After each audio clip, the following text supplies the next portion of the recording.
this is an iHeart podcast. Guaranteed human.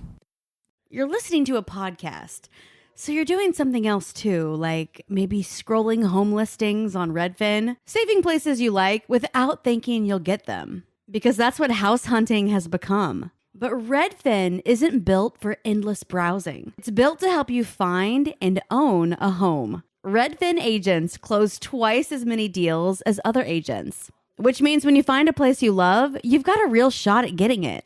Redfin helps turn saved listings into real addresses. Get started at redfin.com. Own the dream.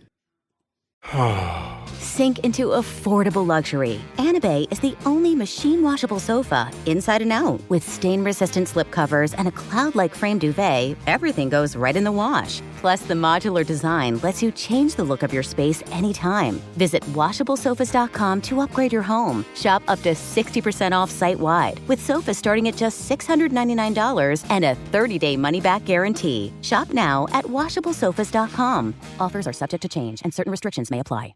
Support for the show comes from Public, the investing platform for those who take it seriously. On Public, you can build a multi-asset portfolio of stocks, bonds, options, crypto, and now generated assets, which allow you to turn any idea into an investable index with AI. It all starts with your prompt. From renewable energy companies with high free cash flow to semiconductor suppliers growing revenue over 20% year over year, you can literally type any prompt and put the AI to work. It screens thousands of stocks, builds a one-of-a-kind index, and lets you backtest it against the S&P 500. Then you can invest in a few clicks. Generated assets are like ETFs with infinite possibilities, completely customizable and based on your thesis, not someone else's. Go to public.com/podcast and earn an uncapped 1% bonus when you transfer your portfolio. That's public.com/podcast. Paid for by Public Investing. Brokerage services by Open to the Public Investing Inc. Member FINRA and SIPC. Advisory services by Public Advisors LLC, SEC registered advisor. Generated assets is an interactive analysis tool. Output is for informational purposes only and is not an investment recommendation or advice. Complete disclosures available at public.com/disclosures. Hey, this is U.S. Olympic gold medalist Tara Davis Woodhull. And I'm U.S. Paralympic gold medalist Hunter Woodhull. As athletes, our lives are about having a clear path. And a team that you can absolutely trust. So when it came to getting the best mortgage, we chose PennyMac.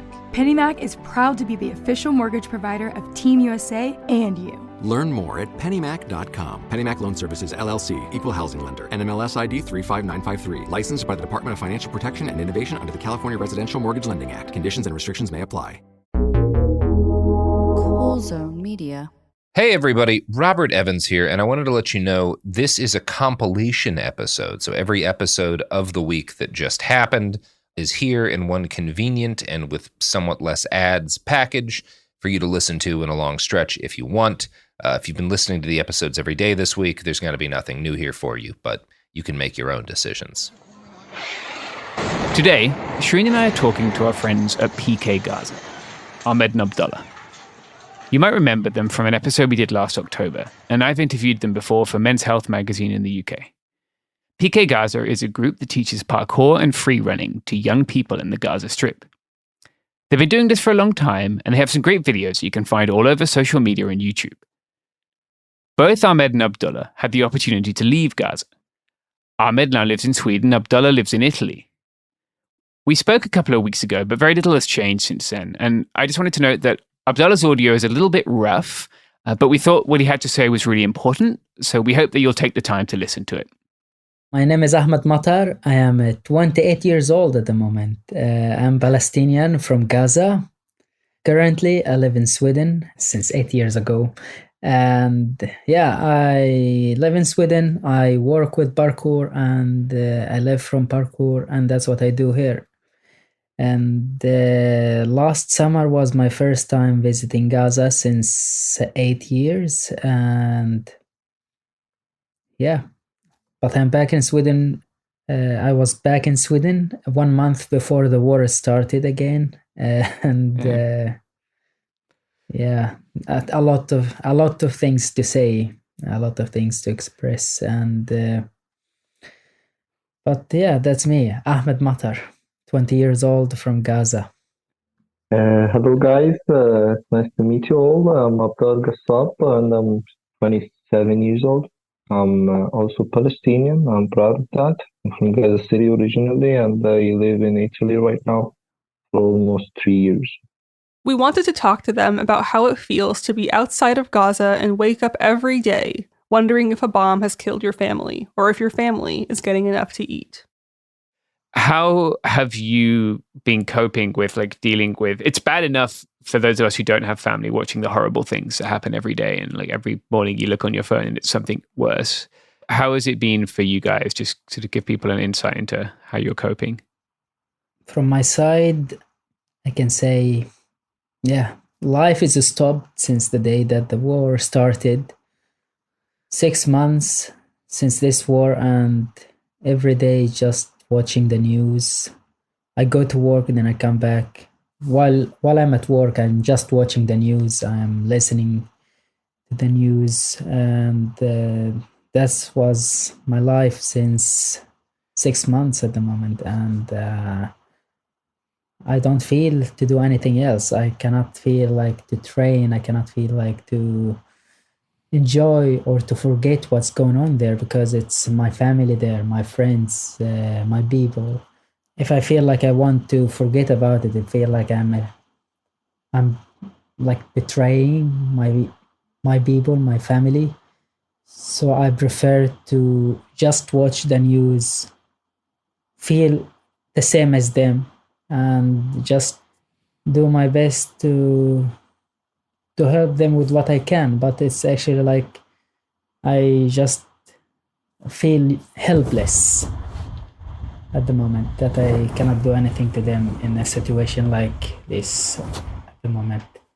Abdullah said that when he chose to leave Gaza, it was one of the most difficult moments of his entire life.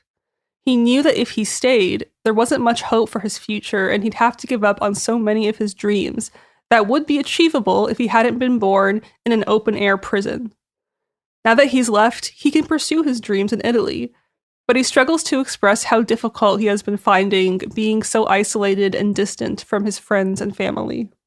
I mean, one of the most important things in our life, if it's not really the most important, is family. Since I really left Italy, it was not really easy for me because I knew that I would be alone and I would be away from my family. But I took that decision because I knew that somehow I have to, to sacrifice. And because, I was focusing somehow on my future, my goals, which was not really almost impossible. It's impossible to do it where I was, which is Gaza City. It was the hardest decision I've made ever in my life. That's even before anything really started. I'm going to explain how I feel since months back. I'm sure that everybody knows right now, if he's going to put himself in my place, that he wouldn't have the right words to express his feeling. And I'm sure, and I'm someone right now who doesn't really have the right words to express it and to tell you what I feel and how I feel, because it's not something that's easy for anyone to experience in his life. So that's how I feel. We wanted to ask them how they were able to keep in touch with their families. I remember I was talking to Ahmed in October, and we were talking about how hard it was just to find out if your families were okay every day, right? Like just to contact them and check. Is that still the case? How has it been just trying to contact your families over the last 6 months? It is actually still the same, that I have to try calling the whole day until they catch up.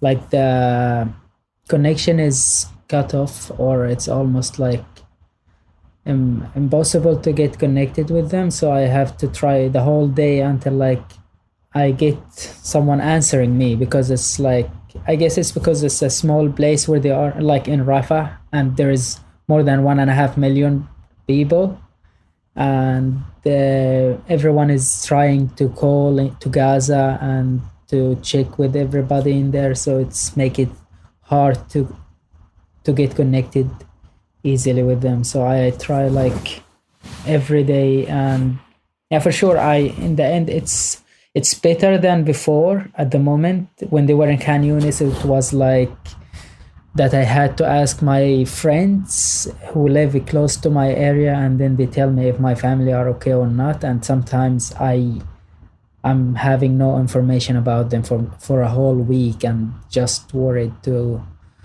if everything is okay with them.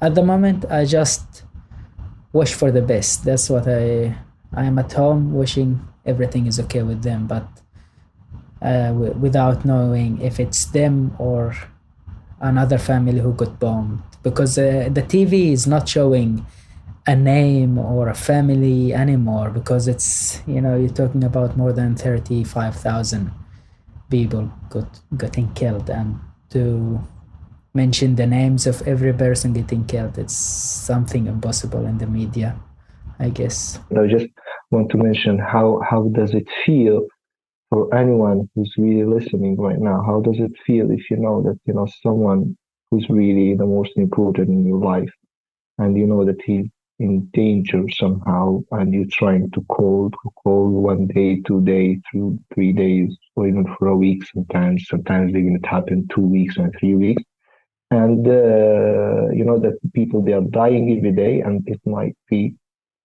someone from your family that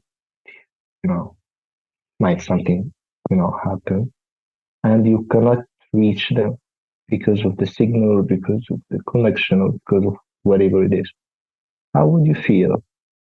Ahmed said he hadn't actually seen his family for nearly a month because they hadn't had good enough signal for a call. Abdullah, on the other hand, hasn't even seen a picture of his family since bombs began to fall on the place where he grew up 6 months ago. Like, I have not seen my family like face to face on a camera or for more than 3 weeks at the moment. The moment I saw them, they have to go somewhere really high building so they can have internet. That's if they get this internet, and in the same time it's very dangerous for them to go on high buildings. So yeah, sometimes when my father sent me a picture of him on Messenger more than a month ago, and then I was like just shocked how to see his white hair, gray hair everywhere, and he just changed in these 6 months totally. Like, I would not recognize the same person like he was before the war, because I was there 7 months ago in Gaza, and he was totally young. Like, he's just 50 years, but it's not that he had gray hair everywhere like how I saw in his picture. And then I see how suffering they are facing, how tough life they are having at the moment, just through his face, his picture that he sent to me, which is really just for sure hurt to see that how they are growing too fast because of this genocide. To be honest, I just want to add that I'm happy that you, Ahmed, get the chance to see your father. I still, for the last 6 months, I didn't see a picture, or I didn't talk a video with all my family. Just I understand. They really risk their life to go and talk to me, and then I also tell them to not do that when I see them going to that building. Yeah. Where they go to get the internet. I was just telling them, go home, be at a safer area, but still, like, they tell me there is no safe area. There is no safe area, and it's the same anywhere. But then it's still like, it gave more fear that when you are on a high building, any high building getting targeted in Gaza.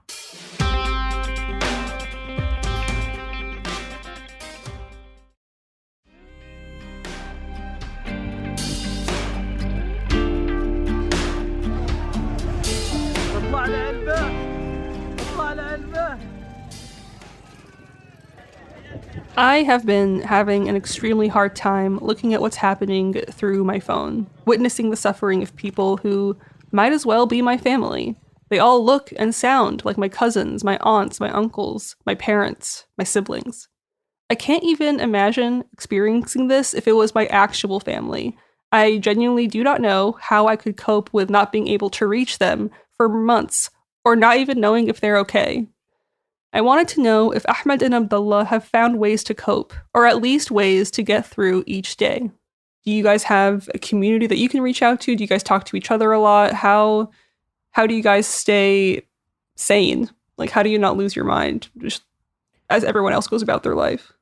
We talk to each other, me and Abdullah, almost every day in the evening. We spend like more than 4 hours at least in a call. And besides that, while we are sitting calling each other, we are watching the news, and we have to be informed about everything is happening. That's how it makes us feel better, at least, to know what's going on and to follow the news.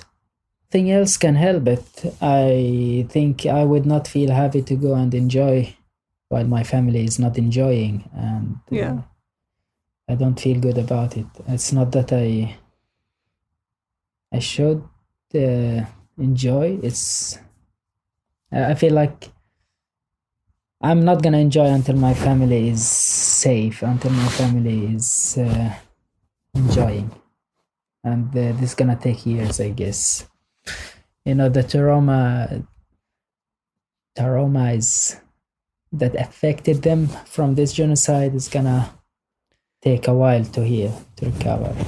They will take a long time to recover from this, and I don't know if I am affected by it or not, but my life, as I told you, has been just watching news for 6 months and nothing else. I don't know how is that affecting me in the long run, like after the war ends.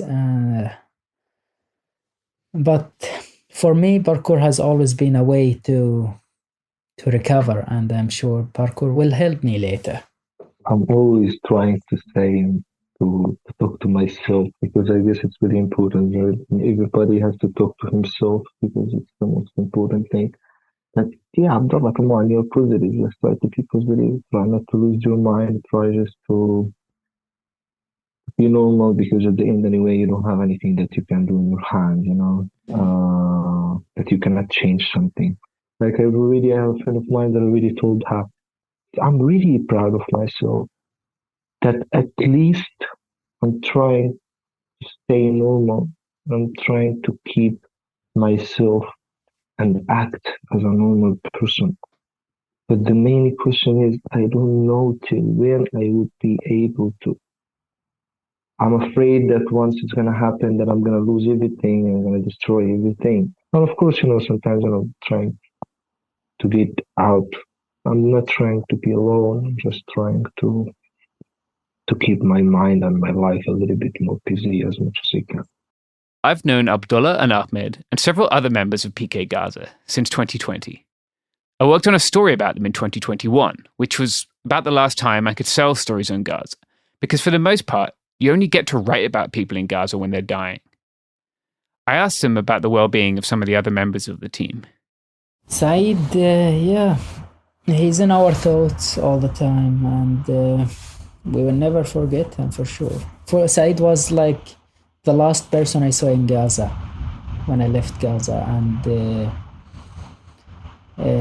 he was with me, helping me with everything, like so I can leave from Gaza to Egypt. So he was helping me with all the process I need in the crossing area, because it's very busy and you need to know people in the crossing area so they can fix you and help you, and to carry my stuff with me. And I know Saeed since I was born, I can say.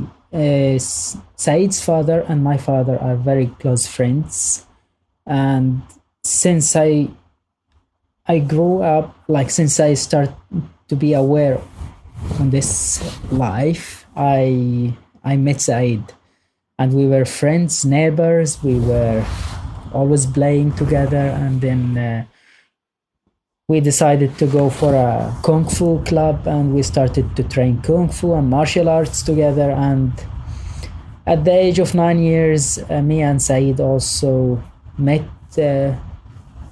Abdullah and met the other guys who does also martial arts. So we started to do martial arts together, and then we met the parkour guys, Mohammed Al-Jakhbir and Abdullah Nshasi, which made us turn into parkour after.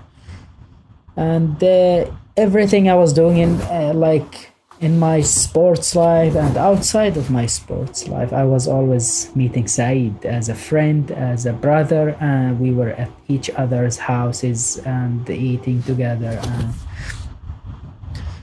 And yeah, Saeed was really meaning a lot to me because I have always known him as the good guy who helped everyone who need help. And lately, Saeed was the manager of the parkour academy that we created there, and he was taking care and teaching kids for free and volunteering and putting from his time so more kids can go there and learn parkour. And my brother was one of them, and he was helping him. And during this war, Saeed was the only one that informs me about my family in Gaza, about how they are, because he was the only one who was connected to the internet at that time. So I was going through him about my family, and we were talking every day during this war. And suddenly I just saw news about him that he got killed together with his brothers while trying to rescue some people from under the rubble, and then another rocket bombed them and killed them all. I could not understand it, and still cannot believe that Saeed is gone. It's something that I would not believe, that I go to Gaza and Saeed is not there. I cannot imagine how it feels to his father, to his mother, and that they lost the 3 of their sons at once. Yeah, but Saeed will always be in our memory, in our heart, that we will never forget. Palestinians, they are really different than anybody else. When the bombs really happen, everybody just trying to escape, everybody is just trying to run away. What Saeed and his brothers did, they just went after the building was bombed, they just went to help others, to take others from under the rubble, to help them, to see if there are injuries, if they are, they can help others. And that was their fault, that they were trying just to help others, and then they got bombed, 3 of them. That's what happened with them. And that's what most of the Palestinians does. But they were really brave, and it's such a loss that nobody can imagine. It's hard enough losing a friend so suddenly. It's even harder when you have been able to see them for months and never got to say goodbye. We asked about the last time they spoke to their friend, and we asked them to share some of their memories of him. So Saeed was telling me, listen to this sound. And then while listening, I was just hearing shooting. And then he was telling me, this is a quadcopter. The quadcopter is like a drone that is developed to shoot at the same time. So it can film and see everything moving and shooting it at the same time. So it can kill people which is moving. And he tells me that everything is moving in this area. Everything is moving around us is getting shot.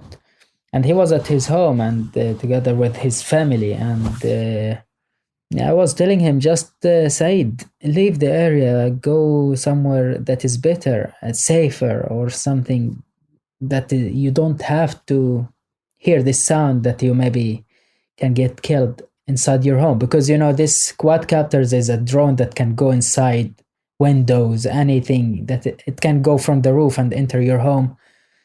And yeah, that's what he told me. What he told me was like, yeah, but if I leave home, I will get killed, and if I leave another place, I will also get killed, because it's not safe anywhere. It's the same. So if I die at our home or outside our home, it's the same. And in the end, I go to the heaven. It's better for me. And that's what he was saying. And that's what he received. He wanted the heaven, I guess. But we wanted him back in our life. We did not want him to go. But yeah, that's life. It take the good people from us always. That's the end of part 1, but we'll be back tomorrow with the second part of our interview with Ahmed and Abdullah from Gaza Parkour.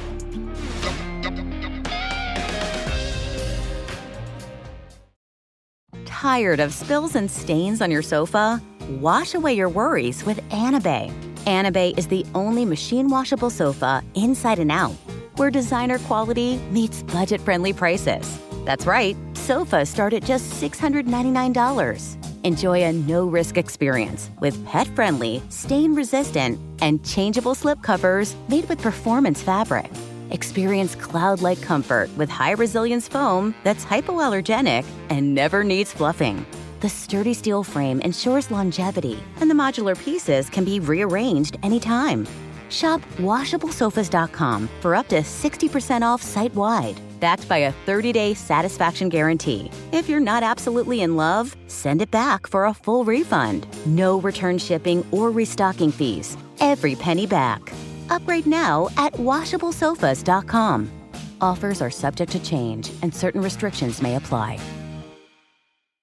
Support for the show comes from Public, the investing platform for those who take it seriously. On Public, you can build a multi-asset portfolio of stocks, bonds, options, crypto, and now generated assets, which allow you to turn any idea into an investable index with AI. It all starts with your prompt. From renewable energy companies with high free cash flow to semiconductor suppliers growing revenue over 20% year over year, you can literally type any prompt and put the AI to work. It screens thousands of stocks, builds a one-of-a-kind index, and lets you backtest it against the S&P 500. Then you can invest in a few clicks. Generated assets are like ETFs with infinite possibilities, completely customizable and based on your thesis, not someone else's. Go to public.com/podcast and earn an uncapped 1% bonus when you transfer your portfolio. That's public.com/podcast. Paid for by Public Investing. Brokerage services by Open to the Public Investing Inc. Member FINRA and SIPC. Advisory services by Public Advisors LLC, SEC registered advisor. Generated assets is an interactive analysis tool. Output is for informational purposes only and is not an investment recommendation or advice. Complete disclosures available at public.com/disclosures. Flag football is exploding, and iFlag is leading the way. As the Guinness World Record holder, iFlag hosts premier flag football tournaments nationwide for boys, girls, high school girls, and adults. From first-time players to elite competitors, iFlag delivers top-level competition, unforgettable experiences, and a community built around the game. Ready to be part of it? Join the movement. Find your tournament and learn more at iflag.org. That's iflag.org. Since October 7th, Israel has killed tens of thousands of Palestinian civilians, many of them children. All over the world, people have taken to the streets to call for an end to the killing, to show solidarity with the people of Palestine amidst their genocide. This is an unprecedented act of solidarity, but it's also been a long time coming, and we wanted to know how it made Ahmed and Abdullah feel. I walk in the streets here in Sweden and I see the people wearing the kofiyya, the Palestinian kofiyya. And it's something that make me feel for sure happy, and to see that the people start to be aware of what's going on in Palestine and in Gaza, start to understand that we have occupation, that finally you need to look in our cause and solve it. This is Palestine, this is Palestinians, that they need their freedom, they need to live as any other person on this earth. And to see this support of the people, it's the most important for us to live. It gives us a sense of freedom while we are not free yet. Just make us, give us hope that something will happen in the future. It's because it's a story of oppressed people who have been suffering for years, and I guess these people need attention, need more effort of the people so they can get their freedom as they have when they have done about the Black Lives Matters. And it's also it should come from the people. That's how the world get affected. If the people go against their governments, against the decisions of their leaders, that's what gonna change the public opinion, the leaders' opinion also. I wanted to ask about, like, people want to help now more than I think they ever have in this country. People are aware, people who weren't aware before, people who couldn't have told you, like, where, like Palestine was in relation to the map, maybe now want to help. And that's cool. That's great. Like, I think obviously people have a lot of learning to do because this isn't an issue that's been very well covered by the media in the US for decades, right? The media in this country has also dedicated itself to dehumanizing Muslim people for a very long time, but extensively over the last 20 years. So, like, two things that come out of that. I want to ask, like, if people want to help and they have money, that tends to be the easiest way to make a difference, right? But you've told me before that a lot of the NGOs, your parents, your families end up buying the food that gets donated. So is there an NGO that is better? And then, like, what can people do to learn, I guess, like, to learn more? I mean, either from you guys or things or books or films that you think are good. I mean, all the companies or the organizations that works in Gaza, yeah, for sure, they're trying their best. But yeah, as you have seen, that most of the trucks are standing outside Rafah crossing, and they are just allowing 200 trucks a day for 2 million people who are hungry, who are suffering. So, yeah, for sure, like, the food is not enough. And when someone want to get this food, he or she, they have to buy the food. And it's more than 10 times more expensive than what it was before. And sometimes it reaches even more. And even the vegetables, it's like higher than the prices here in Europe. Imagine like a country under a war, no work, no jobs, everything is stopped. And the prices are going higher and higher because the stuff is very limited and the food is limited and everything is limited. So for sure, like, people want to sell the stuff that they have so they can earn money so they can buy another stuff. And that's how the people are doing in Gaza. So if they get something maybe for free, which is very rare that it happen because it's too many people. And for example, my family are buying the food, and I know how it is for them, that it is hard for them to get the stuff that they even need, because all what they have is food that is packed in cans, beans, mostly beans actually, and that's what they have. Everything they tell me, we have been eating beans or a lot of beans and pasta, and they buy this stuff. It's not that it's for free. Sometimes every other month, every other 2 months, they get a bag of flour so they can make bread. And it's not just food aid that can be hard to get your hands on in Gaza. Even sending money is difficult. Yeah, it is starvation for the people. People are really like suffering from that, and cannot imagine how is my family living that situation, because I really find it hard these times to even send my family money because of how, like, most of the offices are closed that can receive money from outside Gaza. So it's most of the offices are very busy, that they have to stand in a queue for more than 10 hours, 5 hours sometimes, and in the end they tell them, oh, we're sorry, we are out of cash.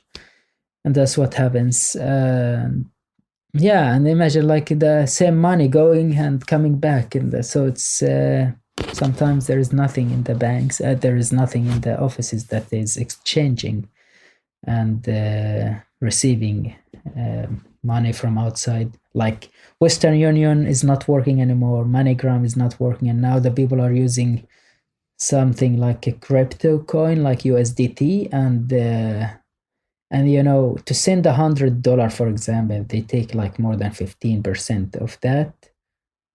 And then in the same time, you also have to pay another 10% or 5% for sending, because the USDT is not equal with the USD, because it's in the crypto coin, it's more expensive. So you need to pay more dollars to get USDT. And then there they receive it as a dollar. And so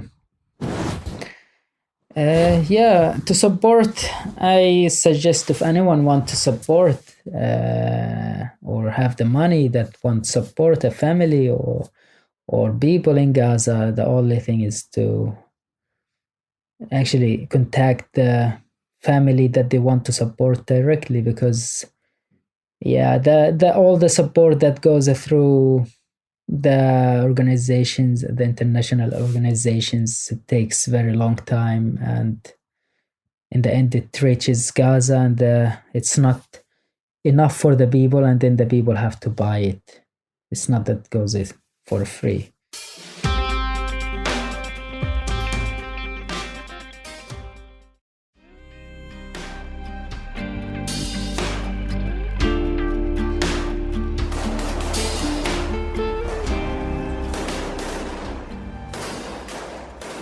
Although millions of people are trapped in Gaza right now, we also know that some Gazans have been able to leave. We've seen fundraisers pop up for people trying to get themselves or their families out of Gaza. We asked Ahmed and Abdullah if they had an idea how much it would cost to leave Gaza right now. But then imagine Egyptian's government are charging $5,000 for each truck entering Gaza. And they're charging every person $5,000 to leave from Gaza. So it's something else to help with. If you want to help someone to leave from Gaza, is also help our families or something like that, I can say. I mean, I'm trying to get my family out of there because I don't see any better future in Gaza at the moment. Imagine like this, what happened to Gaza will need at least more than 10 years to recover. All the schools are destroyed, all the houses, our home is bombed. To rebuild the home, it's not just about rebuilding a home. Even if the bombing stopped today, the crisis wouldn't. Almost all of Gaza's infrastructure, its hospitals, universities, schools, and streets, has been destroyed. There's nothing left in Gaza. There's nowhere to go if you're sick. There's nowhere to buy food or clothes for your children. There's nowhere to buy the materials to fix your bombed house. Given all of this, it's hard to see a future for people there, which isn't very difficult. So we asked Abdullah and Ahmed about rebuilding. You need to rebuild everything. Where will the water go? Where will the water come from? The electricity, everything is bombed. You need to build a whole new city, which will take at least 10 years. It's much, much more. And the affection of it on the people themselves also, what they have suffered, what they have, it's gonna take them long time to heal. So I think I did not want to take a step like this, but I will ask in the end my people who follow me if they want to support the people, and if they want to support any member of my family to get out of Gaza, because I don't see it any better, and I'm not ready to lose any of my family. And imagine like I have a brother who's 12 years old at the moment, and I have a sister which turned 16, and another sister which has 2 kids, and one of them was born in the war, like 4 months old at the moment. And what about these kids? What will they do if they stay in Gaza? And you can apply that on the rest of Gaza people.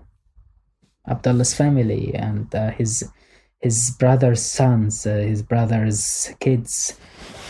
So that's the best. I don't know, but many people want to really get out of there at the moment, because to think about what happened to Gaza, it will take years, and it's my family's future, and I don't know for how long it will take to fix this future if they stay in Gaza and if they still stay alive. Because if they enter Gaza at the moment, my family is in Rafah, and close to the borders area with Egypt, and that's the only place where are most of the people at the moment. Like more than 1.5 million are staying in a very small area, and Israeli enter Rafah, that will be just, the hugest disaster that could ever happen on earth. That, imagine 36,000 people killed, and that's the one that is confirmed on the list that they found.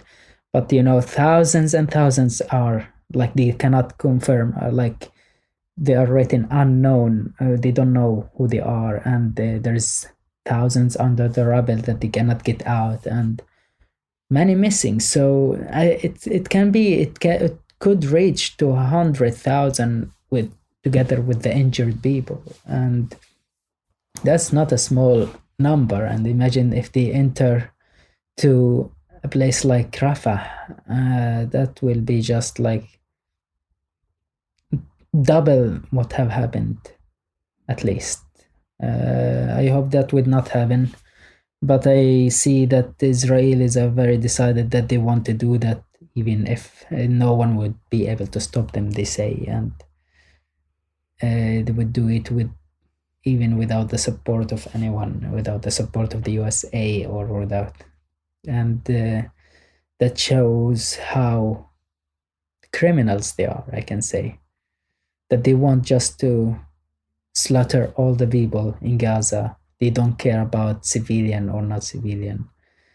Yeah, I want to do my best to help my family, and I see I have to take them to a safer place, and I don't know if it's possible if they stay in Gaza. Like anyone else, Ahmed and Abdullah want their families to be safe. But because they were born in Palestine, they don't have the privilege of not having to constantly worry about their family's safety. They also don't get to be the ones making choices that impact their safety. Instead, these choices are made by other people. Those people don't know Ahmed and Abdullah or their families. They might be IDF drone operators or US diplomats. To those people, their families are just numbers. But to Ahmed and Abdullah, their families are their whole world. How it works to get people out of Gaza is like you have to send someone in Egypt to pay for the government in Egypt. So they put their names in the list of Rafah borders so they can travel. That's how it works. So, and they charge every person at least 5,000. You pay more, then you are able to leave earlier. If you don't pay, or you pay 5,000, you stay and wait in the queue. If you don't pay, you die in Gaza. Yeah, you're worth nothing. That's how it is. I don't know how it is for Abdullah. How does he feel about the future of Gaza at the moment? How do you feel like for the next 10 years watching your family? I cannot imagine. That's the thing. That's why it led me to steps like that, because I always never wanted to. My family are very, loving to the country, that they don't want to leave Gaza. My mother was like, no, we build home first. But I was trying to convince her by just explaining the situation and the next 10 years from now, which is another disaster after the war, which is make her understand more. Yeah, for so true. To think about her children future, and but in the same time I understand the love for the country. I always love Gaza, and I even have Gaza in everything in my life. I have it in my name, even like I always, if I say my name, I say I'm Matar Gaza as my name. I don't say I am Ahmed Matar, but in my social media even it says Matar Gaza since always, not during the war. And it's because I'm proud to be from there, because it's the place that taught me the strength. It gave me the power. It gave me it taught me a lot of values that I use in my life at the moment, that made me patient, made me strong. And that's what is Gaza. It made me the person I am, that I always hope and I always dream. I always have a next dream, because we always dream as a people from Gaza. Abdullah told us that his family is similar to Ahmed's, not wanting to leave Gaza because of their love of the land. Their priorities are to help their families. He said that when people ask him, "How can I help?" his view is that everyone has their own way of supporting. It does not necessarily have to mean financial help if that is not a possibility for someone. He stressed the importance of posting on social media to continue spreading awareness, and how the Palestinian struggle is a struggle that concerns all of humanity. You know, at the beginning I was thinking like, I want to go to Gaza directly after this or during the war, but the worse I see it, the harder it make it like that. Even if I go, what will it help with my family? Like, home is destroyed, everything is destroyed, not just our home, our whole area, like our neighbors, everything, or our hood is destroyed, which is, as we said, would take long time to fix. So going to Gaza, yeah, for sure it can help, but in the same time, in the long run, it's not the thing that will make a change for my family's safety and future. And that's why, I don't know, I am stuck between two things, like going to the place where I grow, where I learned all of these values to be strong, but in the same time living life where everything is destroyed, where you don't have a future, or decide to be in a safer place where you maybe fix a future but away from your country, from your heart. Because, you know, for us, Gaza is our heart. We really love Gaza. We care about everything in Gaza, but that's where I am stuck, between safety and future and the heart, Gaza, the place where we love.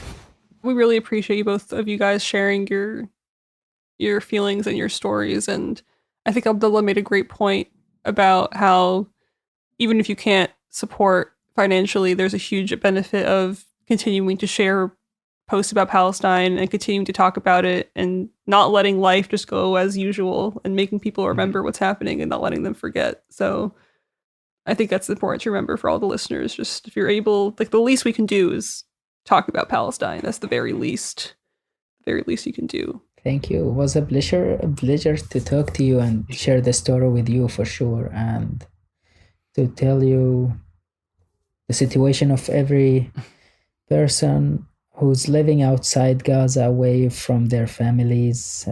That's, I guess, not just me, not just Abdullah, it's every Palestinian from Gaza who's living away from their family. They are really suffering, I can say, because we are not living normal since this genocide started in Gaza, and we hope it will end soon so we can see our families and stop the killing of these people, from these children, because it has been a war and a genocide on the children, women, innocents. More than 15,000 children have been killed and much more disappearing, and women. And so it's more than 70% of the people who been killed are women and children, and also the rest is elderly and men, teenagers. Guys, where can people, if they want to follow along, like to hear more from you guys, just to see your stories, where can they find you, like on social media or online? You can find me on my Instagram, Matar Gaza. Abdullah Gassab 23. That's my account on Instagram. As Ahmed was saying, I mean, we really appreciate everything. And we are here because also we really want as much as people to know about it, and just to think and to know that, you know, Gazans and Palestinians, they are not really numbers. They are people. They are people that everybody has really heart and is beating all the time. And we have feelings. We have everything that any human being in this earth has and in this world. The same as everybody is really listening right now, and we are all equal. There's nobody is better than the other one. At the end, we are all the same. So it's we are not numbers. Just I would like that everybody remember this. There's so many and so much really bigger stories behind everyone that was really killed. Everyone has a family, and you have to think, what if there is just a person that he lost everyone from his family? That's one story. The other person that he lost his kid, that's another story. The other person lost his mom, that's another story. The other person lost his dad, that's another totally story. So everybody has his own story. That's why I'm just trying to show that we are not just numbers. There are so many other things that we have and we would feel after. So even though the people that are still alive and they are alive, they are dead. They are not alive because literally they have nothing. Even whether they lost someone from the family or whether they die even from hunger. Thank you guys so much. Yeah, thank you, man. Thank you both. We really appreciate it. Yeah. Thank you. Hey, everyone. It's me, James. I hope you found those enlightening. I know they're difficult to listen to, but I think they're important as well. I just wanted to update the end of the episode to let you know that Ahmed has made a fundraising page. He's raising funds for his family who are still trapped in Gaza. If you'd like to donate to that, we will include the link in the show notes, but I'm also going to read it here just so you can remember it if you're driving or what have you. Hey everybody, the URL has been updated actually. It is now GoFundMe, GoFund.me, GoFundMe.me/F6B1F7BE. So go to that GoFundMe and please donate what you can. It will also be in the description of this episode. Thanks.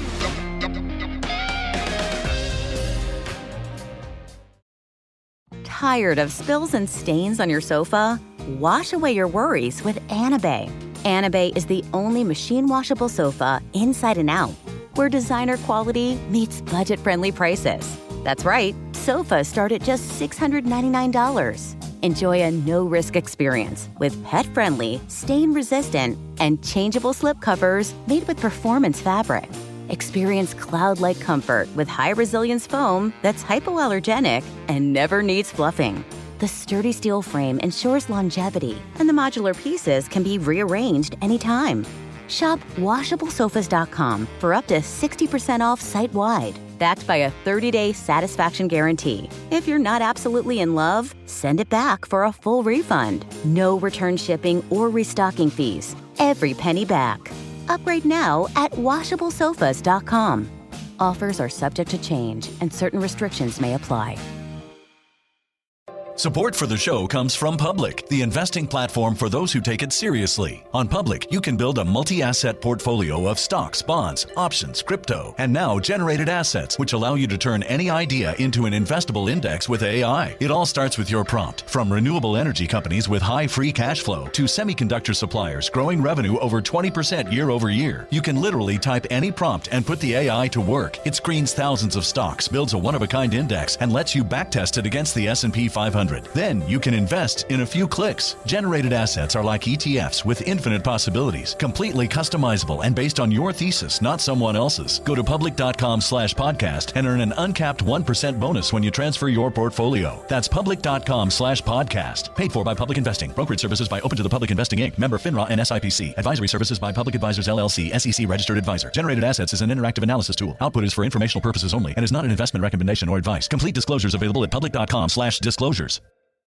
Flag football is exploding, and iFlag is leading the way. As the Guinness World Record holder, iFlag hosts premier flag football tournaments nationwide for boys, girls, high school girls, and adults. From first-time players to elite competitors, iFlag delivers top-level competition, unforgettable experiences, and a community built around the game. Ready to be part of it? Join the movement. Find your tournament and learn more at iflag.org. That's iflag.org. Welcome to a special May Day episode of It Could Happen Here. I'm your host, Mia Wong. It wasn't too long ago that unions were finished. The percentage of American workers in unions plunged towards the single digits. The unions that survived, battered and broken shells of the mighty behemoths that shook the world for 100 years, embraced so-called business unionism, which set out not to conquer the world in the name of labor like its great predecessors, or even, really, to bargain for higher wages, but to make companies profitable in order to keep their jobs. They took pay cuts and job losses without a fight, forcing their membership into line and effortlessly crushing the endless slates of reform caucuses that sought to put the fight back into the working class. Even the cutting edge of Marxist theory held the time of unions was over. Workers were too atomized, too divided, too far from the immediate processes of production, from the discipline of the factory, and from the massification of the city to assemble the working class in its old fighting form. There would be riots, to be sure, barricades, blockades, occupations, but not strikes. Whatever the working class did next, the age of the union was over. For much of the 2010s, that prediction was a smart bet.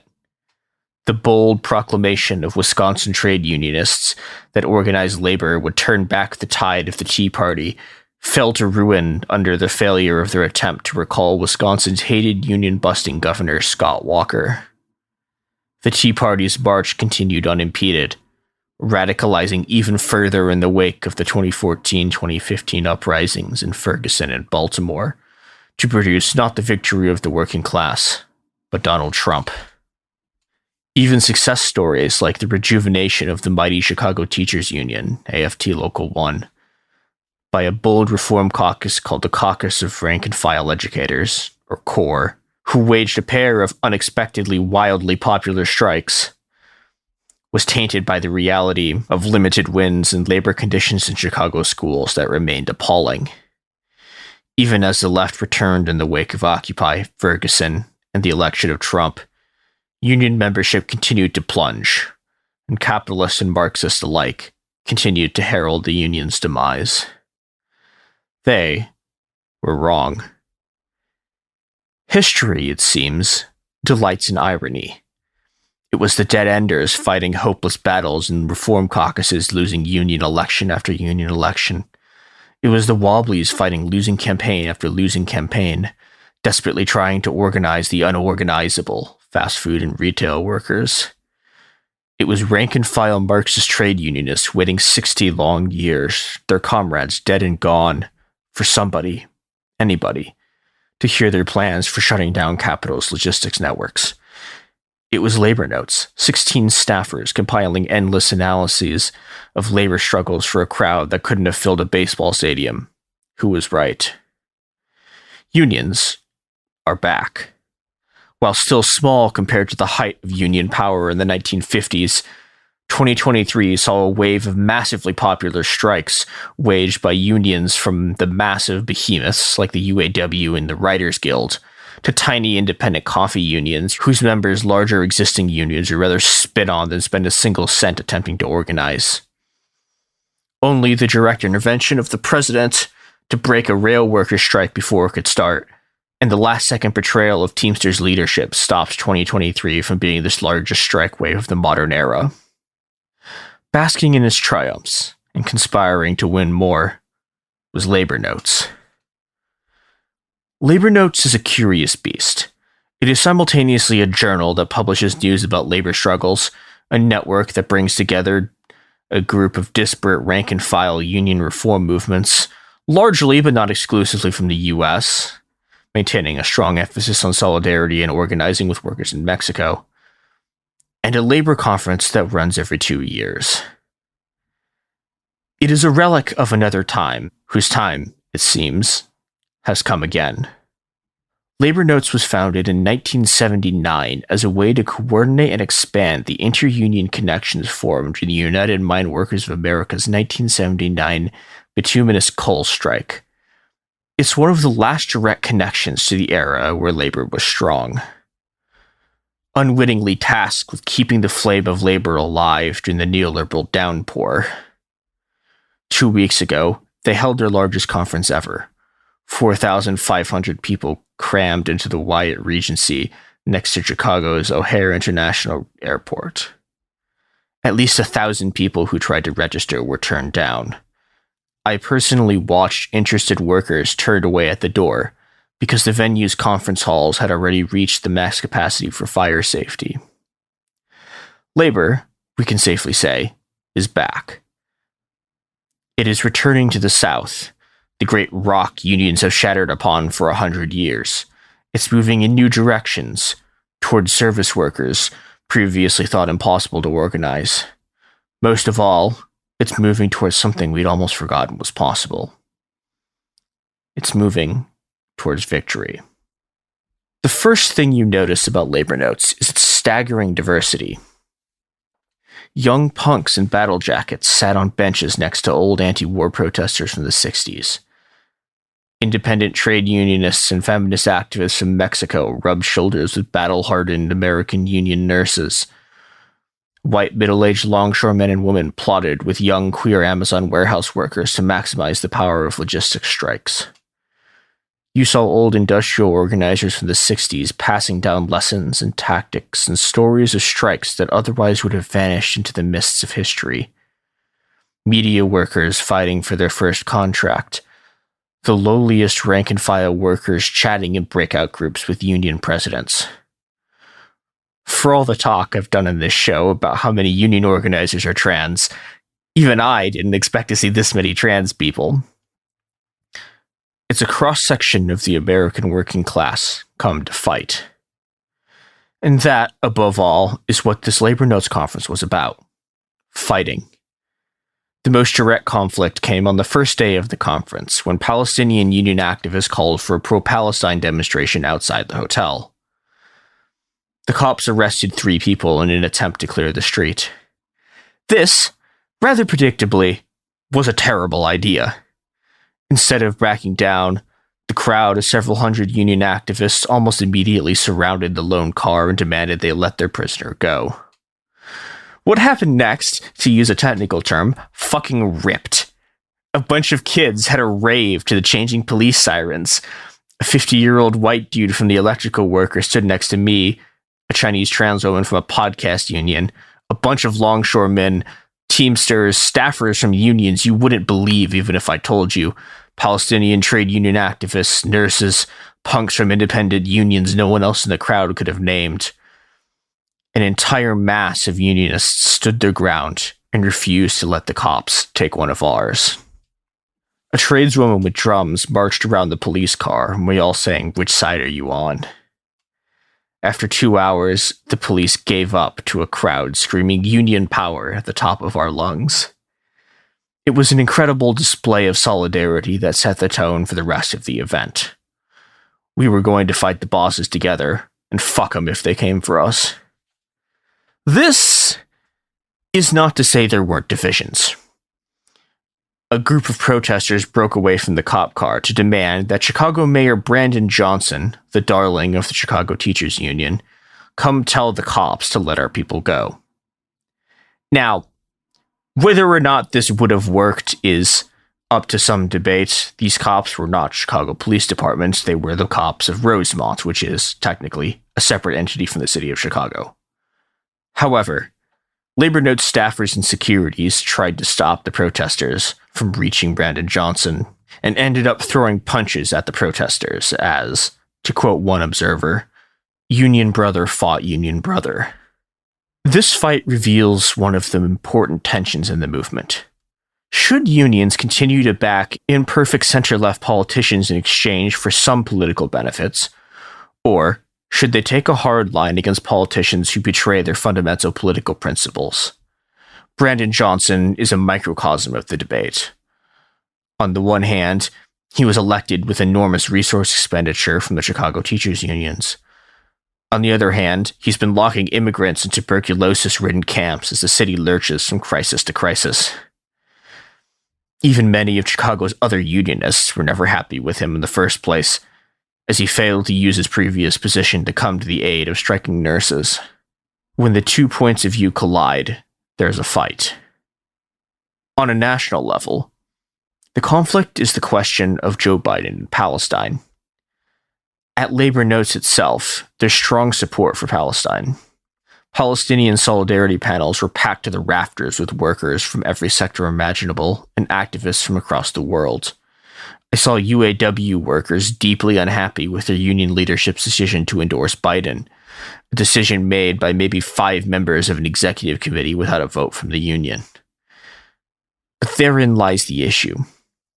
As much as Labor Notes represents the bleeding edge of the labor movement, UAW President Shawn Fain, fresh off the UAW's astounding 73% victory at a Volkswagen factory in Chattanooga, gave the conference's closing address. There remains massive bastions of conservatism in the labor movement who have actively fought against even statements on Palestine, much less concrete actions. Unions are still weak, and the positions of activists within them are still tenuous. Even more favorable shops have yet to turn broader popular support among rank-and-file workers for Palestine into substantive strike actions, and it's deeply unclear to me if any such action is possible at all.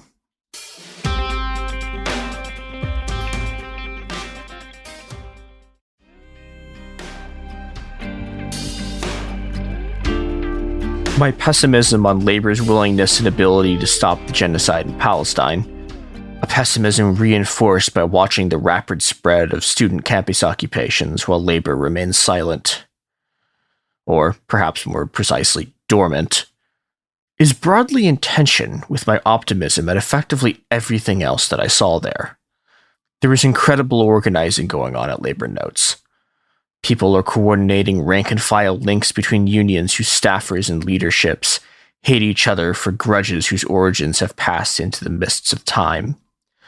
There was quite serious talk about plans to line up contracts to expire in 2028 to effectively create a miniature general strike. Or perhaps more precisely, to create a version of what's called the Spring Offensive in Japan. Spring and offensive are the same word in Japanese. And so labor unions decided to have their contracts expire in the spring, thus maximizing the power of their strikes. This effort to have contracts align in 2028 is, broadly speaking, a larger version of the Spring Offensive. We will cover this more in a later episode. For now, I think it's enough to say that discussions and organization were quite serious, and there was significant enthusiasm as well as discussions of the potential difficulties of getting people's contracts to actually align.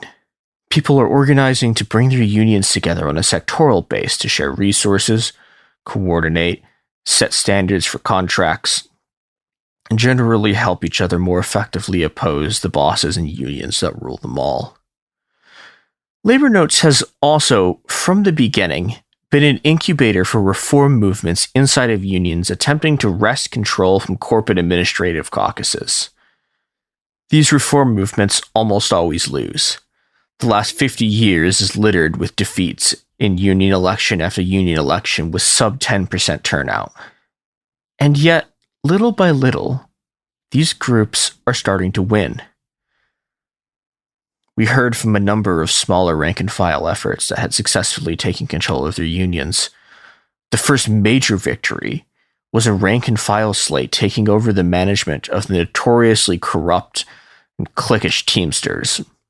Now, I have my issues with the new Teamsters leadership too.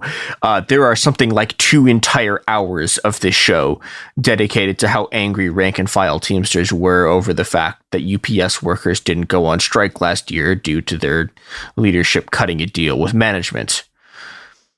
But on a broader level, the victory of the Teamsters reform slates and the defeat of one of the oldest union, I don't know if administrative caucus is really that's a bit of a euphemism for the UPS sort of corrupt leadership dictatorship, but their victory on a broader level, was a sea change in American unionism. Their victory was followed by the victory of Shawn Fain in the UAW, a man who, as much as he's angered members by endorsing Joe Biden, walked into labor notes and gave a speech about the class war and the authoritarianism of corporate greed. Certainly, there was much to annoy trade activists concerned with Palestine, in the sense that his central metaphor, labor is the arsenal of democracy, was in bad taste as he described the unions that he leads as the successors of Liberator B-52 bombers, which not precisely the metaphor I'd choose, as your own members are protesting the bombs falling over Gaza. But on the other hand, if a giant speech about the class war and the need to organize across borders is now the conservative wing of progressive trade unionism, the future is bright. The kind of militant union actions we've seen over the past year have coalesced into a sort of strategy of fight as you build. It is based on a very basic strategy that you would think unions would have already been doing. However, see everything I've ever said about administrative caucuses and business unionism and corporate unionism. The strategy is, if you win things for people, more of them will join unions. This strategy is already bearing fruit in Chattanooga and has international implications as well. We heard from organizers that workers in Mexico and China were keenly watching the UAW strikes. And for good reason. These strikes are ultimately their fight too, and slowly but surely, workers across the world are starting to realize it. The degree of internationalism at this labor notes was remarkable. I came into an early China panel fully expecting the same kinds of praise for the CCP that I've seen in other leftist events held in the city of Chicago. Most recently, the sort of fiasco China panel held at Socialism Conference that degraded into an argument about whether or not Brazil, Russia, India, China, and South Africa are socialist. Here, there was none of that. For sure, there were some slightly weird German Maoists defending the Cultural Revolution, but on the other hand, there wasn't any defense of Chinese capitalism or their failed bankrupt model of corporate unionism. On top of cross-border organizing, sectorally, the conference has a deep and ingrained pro-immigrant position. Shawn Fain is probably the most high-profile political figure I've seen actually discussing the horrific treatment of migrants at the border right now, and taking time to remind everyone that immigrants are just workers trying to find a better life. This, however, makes his support for Joe Biden, the butcher of Yakumba, even more questionable. Still, you can see the wheels of history turning. You can see it there, in the muffled buzz of conversations drifting through hallways, in the roar of the cheering crowd, in the bright laughs of co-conspirators who moments before were strangers, in the drowsy chatter of abortion workers who let a trans woman sleep on their floor to hide from the police, in the chants of 100 workers refusing to let the cops take one of their own. You can see the outline of the great Leviathan the ruling class thought buried stone dead in the 1980s. You can see the working class waking from its day's slumber, shaking the sleep from its eyes and the dirt from its back. You can, for the first time in decades, hear the clatter and the roar as it tests its chains. The great behemoth is beginning, just beginning, to assemble the iron will and terrible power necessary to turn its dreams into reality, to break its chains and shatter its cage and reclaim the world it built with its blood and sweat and tears. That day is not today.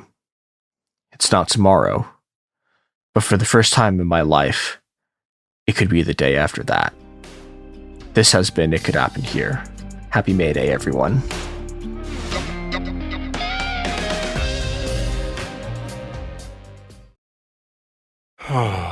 sink into affordable luxury. Anabay is the only machine-washable sofa, inside and out. With stain-resistant slipcovers and a cloud-like frame duvet, everything goes right in the wash. Plus, the modular design lets you change the look of your space anytime. Visit WashableSofas.com to upgrade your home. Shop up to 60% off site-wide, with sofas starting at just $699 and a 30-day money-back guarantee. Shop now at WashableSofas.com. Offers are subject to change, and certain restrictions may apply. Support for the show comes from Public, the investing platform for those who take it seriously. On Public, you can build a multi-asset portfolio of stocks, bonds, options, crypto, and now generated assets, which allow you to turn any idea into an investable index with AI. It all starts with your prompt. From renewable energy companies with high free cash flow to semiconductor suppliers growing revenue over 20% year over year, you can literally type any prompt and put the AI to work. It screens thousands of stocks, builds a one-of-a-kind index, and lets you backtest it against the S&P 500. Then you can invest in a few clicks. Generated assets are like ETFs with infinite possibilities, completely customizable and based on your thesis, not someone else's. Go to public.com/podcast and earn an uncapped 1% bonus when you transfer your portfolio. That's public.com/podcast. Paid for by Public Investing. Brokerage services by Open to the Public Investing Inc. Member FINRA and SIPC. Advisory services by Public Advisors LLC, SEC registered advisor. Generated assets is an interactive analysis tool. Output is for informational purposes only and is not an investment recommendation or advice. Complete disclosures available at public.com/disclosures. Flag football is exploding, and iFlag is leading the way. As the Guinness World Record holder, iFlag hosts premier flag football tournaments nationwide for boys, girls, high school girls, and adults. From first-time players to elite competitors, iFlag delivers top-level competition, unforgettable experiences, and a community built around the game. Ready to be part of it? Join the movement. Find your tournament and learn more at iflag.org. That's iflag.org. Hey everyone, Robert Evans here, and this is It Could Happen Here, a podcast about things falling apart and sometimes putting them back together. I'm writing this after flying back from Texas, where my dad died, to Portland, waking up and basically immediately interviewing a group of protesters in Arcata, California, at the Cal Poly occupation in Humboldt, and then driving to Portland State University in Portland, Oregon, where there has also been a campus occupation. And both of these occupations have some stuff in common, and I wanted to talk about what was happening with both of them because I think it's relevant, and obviously it's relevant to what is currently one of the larger stories going on in the country right now, which is that a series of occupations on campuses protesting the Israeli genocide in Gaza have spread to more than 100 schools in the United States. You will have heard of this. Now, we have covered some of this in recent episodes, particularly what was going on in Colombia, at least at the initial stages of that. And today, again, I'm here to talk about two occupations. One of them is at Cal Poly Humboldt in Arcata, California, and another is at Portland State University in, Portland, Oregon. As an out-aside, I have lived in both of these cities, which is peculiar. It doesn't really mean anything, but I thought it was weird, and obviously, I still live in Portland. Protests started in Arcata first. On October 22nd, 2024, students on the Cal Poly Humboldt, also called CPH, campus occupied Siemens Hall. These students were not members of any specific group, but were all acting in solidarity with Gaza and were inspired at least partly by the Solidarity encampment at Columbia University. It started with a small number of people, about 45 or so. These are a mix of students, some alumni, and a few random Arcatans. Arcata is a pretty progressive town. You might call it hippie. That's generally the reputation that it has. Campus police showed up. There was a series of negotiations, which here means they told everybody to leave. And at that point, the police began escalating things. Because the Arcata police force is pretty small, cops were called in from the surrounding area. Quite a few of them. There were helicopters. It's much more of a to-do than this fairly sleepy community in the Redwoods is used to having. Community members started to show up as well because, hey, something was happening. A write-up from CrimeThink's website describes what happened next. Quote, police from every department in the county showed up, including a helicopter, canine units, and off-duty police. Students responded by swarming them. The cops' initial plan to carry out a mass arrest was thwarted by a series of clashes both inside and outside of the building. The occupiers beat back police advances, despite facing brutality unlike anything we have seen over the last decade of struggle in Humboldt County. Again, it's a pretty sleepy place. There were 2 arrests and a number of injuries. The arrests were apparently quite ugly, but police were unable to clear out the occupation. Barricades were thrown into place as the fighting continued off and on until a crowd of people from the surrounding community, including other students and faculty, showed up outside and effectively surrounded the police. After 6 hours, the police retreated. The university declared a lockdown, and the students were able to spend the next few days extending their defenses as well as setting up infrastructure, including a kitchen. Early on the morning of the 29th, a team from It Could Happen Here sat down with 2 of these students to discuss the occupation. I go by Stinger online, and I have been part of the occupation since, I think, the morning of day 2. I think it was the night after the cops tried to enter the barricaded building and got pushed back. I think I've been here since the morning after that. Yeah, Blue, and what's been your history with this? I came here on Tuesday morning. I just attended a meeting with everyone, and I've just been here helping at the MAC mainly because I feel like that's where I'm the most useful. What's the MAC? The MAC is the Mutual Aid Kitchen. Gotcha. Where we've been handing out food, and I've just been helping prepare food for people and trying to let other people involved do more things because I know I'm the most useful in the MAC personally rather than being anywhere else doing anything else. By the time we talked to them, the rumor mill widely expected the police to carry out a major attempt to clear the occupation that night. As I write this, 10:13 p.m. PST on the 29th of April, local police have just given Siemens Hall a dispersal order, so we'll see how that goes. Hey everyone, Robert here. We saw how it goes. Police cracked down, arrested a bunch of people, and ended the occupation. We will talk more about that a little at the end of the episode. But because their initial efforts to clear out the occupation failed, police have had to spend nearly a week watching and waiting as students dig in. Yeah, police have not tried to actively push us out like we've seen on other campuses where they've totally raided and torn down tents and everything. And I think I think a big part of it is logistically, we're in a small city and we don't really have the police force necessary. Yeah. Which is why they've been trying to call, unfortunately been trying to call officers from other places because especially I feel like in the evenings, especially we have a lot of people, both from the community and students on campus who have been occupying the quad. But what's so funny is that our main intention was not, the original intention was not to barricade that building. It was just going to be occupied, not barricaded. But because of police actions, I feel like we've actually stepped up more. So they kind of shot themselves in the foot with that one. This is a pattern we've seen a few times in recent years. In late 2020, Garrison and I reported from an eviction defense at the famous Red House in Portland. The basic idea is that local protesters were trying to stop police from serving an eviction during the pandemic. There was a clash outside the house and some arrests, but police pulled back when protesters were still on the ground and in numbers. Said protesters began to fortify the area around the house and eventually the entire neighborhood. By the time the police realized what was going on, they had a nightmare on their hands, an occupation that would have been impossible to clear without significant violence. The end result of the situation was that the city government essentially negotiated an end to what was happening rather than just sending the police back in to evict residents. There is much more to the whole situation than that. This is something people still get angry about because the patriarch of the family at Red House was a weirdo sovereign citizen type, but the goal at the time was to stop evictions during the pandemic, and the tactics of the day worked. The cops backed off, the city came to the negotiating table. It was a successful action, whatever you think about the individuals involved in it.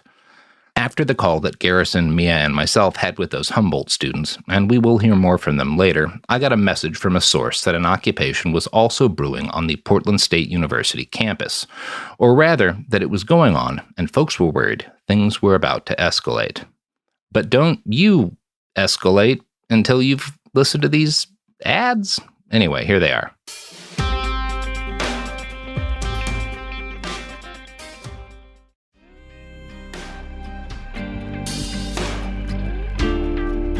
We're back.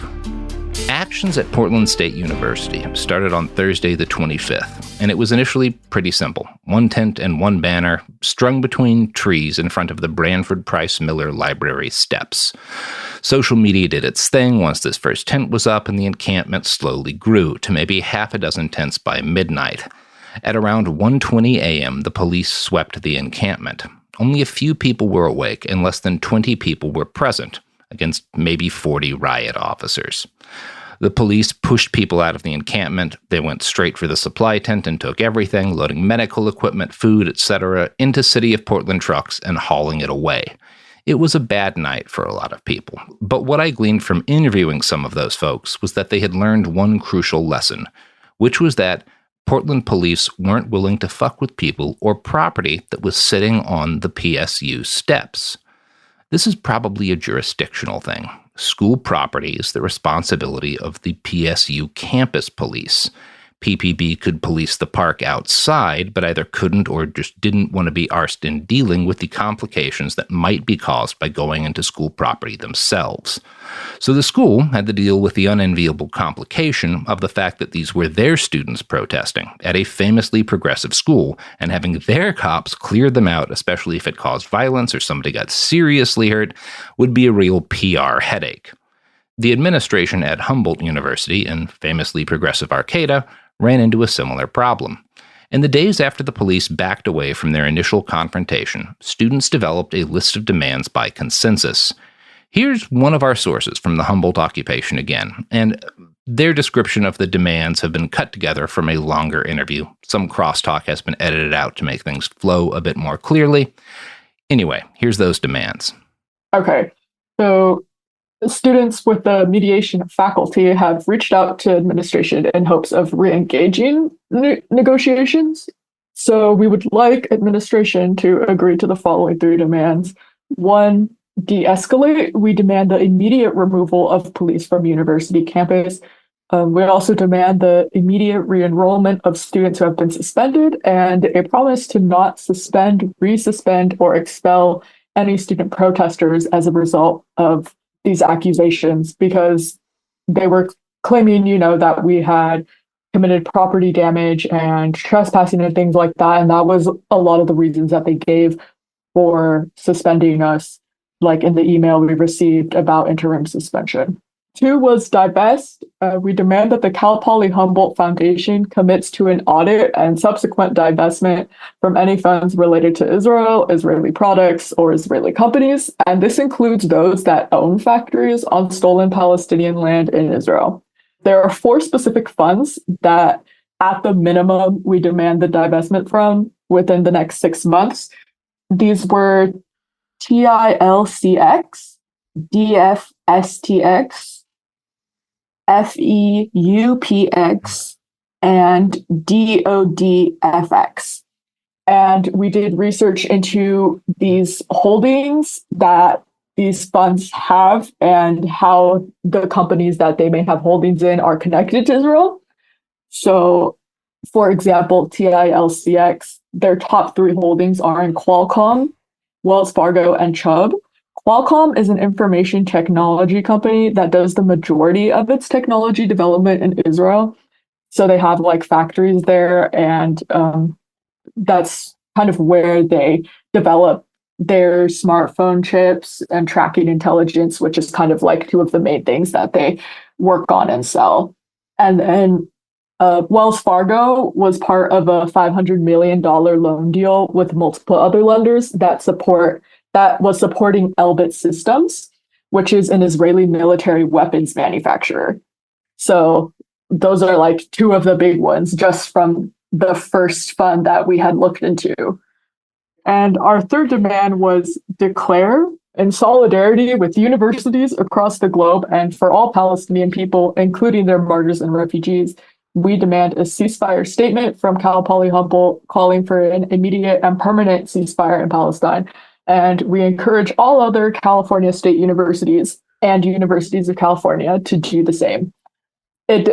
As we were writing this, it was we found out that the faculty administration had released a ceasefire statement, I believe, but the actual university admin hadn't, the whole university admin, but the faculty had released a ceasefire statement. Faculty specifically, I know there's definitely faculty there's some faculty who have been with us since day one, camping out with everyone since day one. And it's a lot of the faculty we are totally comfortable putting our trust in. Some of these faculty, if there was an emergency, I would call them. If there was an emergency on campus where I was about to be arrested, I'm yeah, I'm gonna call up this professor. They have been trying to, update us with whatever they hear from admin. But just in the past few days, we've actually kind of discerned that upper admin has sort of cut off contact with lower admin and faculty. And this is something that we talked about with faculty members as well. Because of the significant faculty support that we've been receiving, administration is literally just not telling faculty anything anymore. Yeah, it really seems like it's turned into just this pure conflict between everyone who is part of the process of an education fighting against the admin who are not part of that process, who are trying to stop everyone with cops. Back in Portland, that first failed encampment brought more people out the next day, Friday the 26th, and by noon, more tents and a few banners had been set up. Student organizations had put together lists of demands. Now, these demands have varied and have been edited a few times after long Democratic consensus sessions by people present. The list I was presented with when I showed up on Monday included 3 demands. Number 1, PSU should release a statement condemning the genocide of Palestinian people with weapons provided by the U.S. Number 2, the university should end the sale of Israeli products on campus and any programs that would involve sending students, employees, or faculty to Israel. And number 3, the Board of Trustees should terminate all relationships with Boeing and other companies complicit in the ongoing genocide. Their list included Leopold, an Oregon-based company who makes rifle scopes, but also companies like Intel and Hewlett-Packard.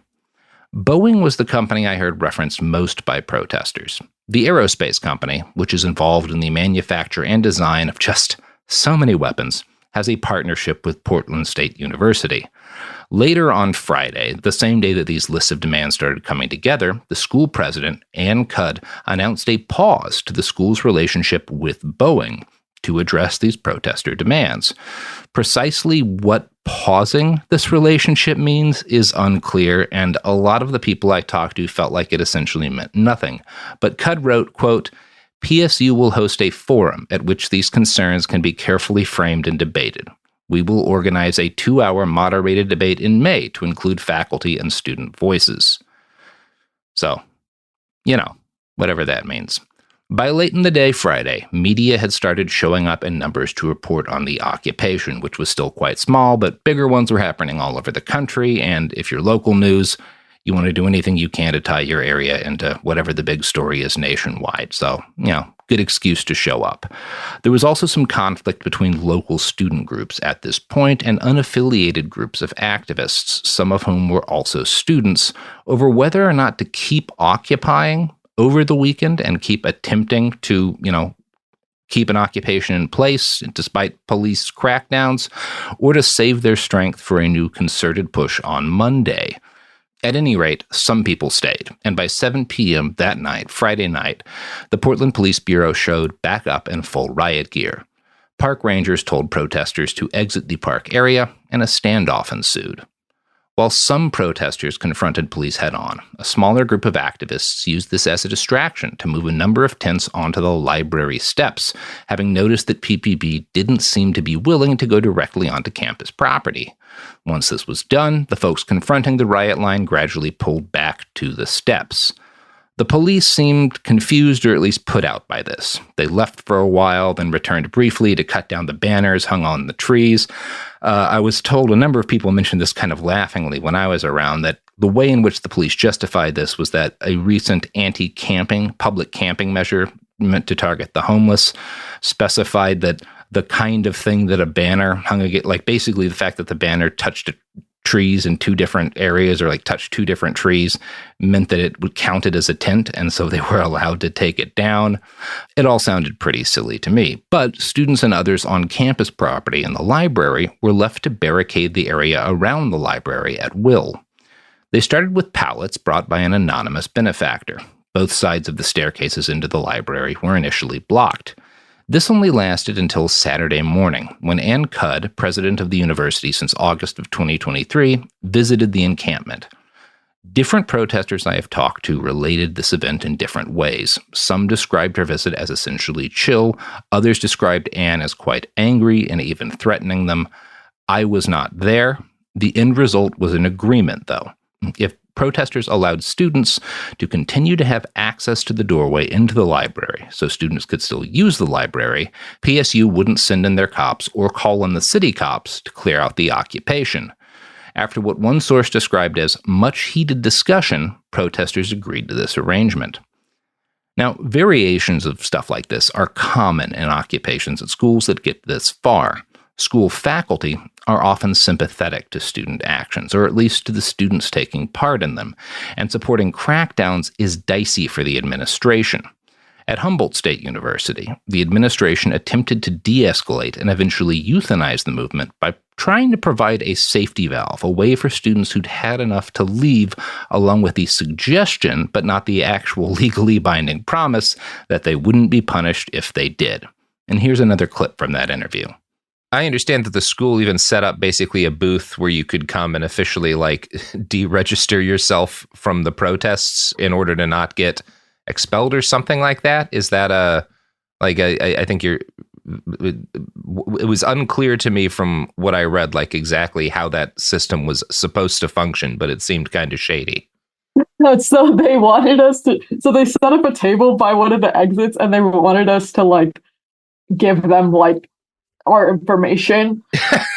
And they were like, if you do this, you won't get immediately arrested.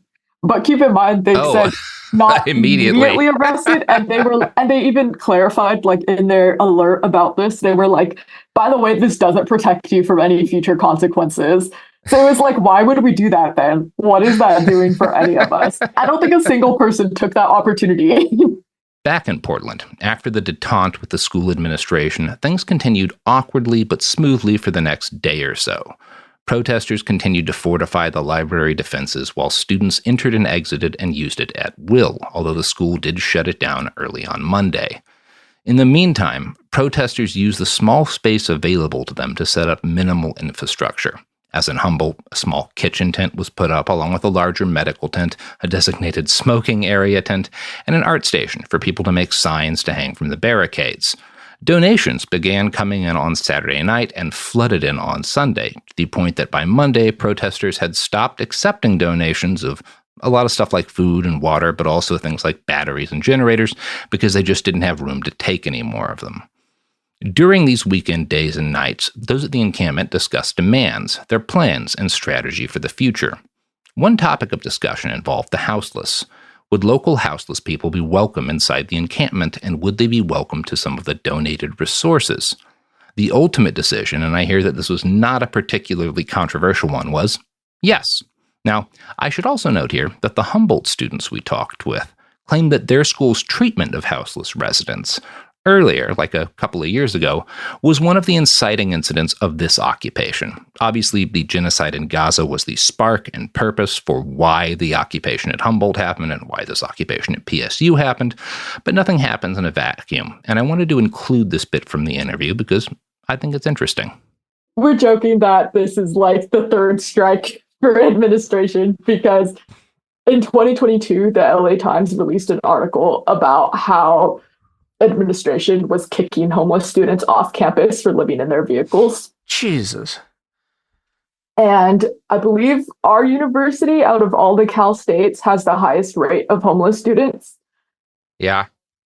And so this outraged a lot of people, including people on campus. We actually had a few days encampment on campus for that too, I believe.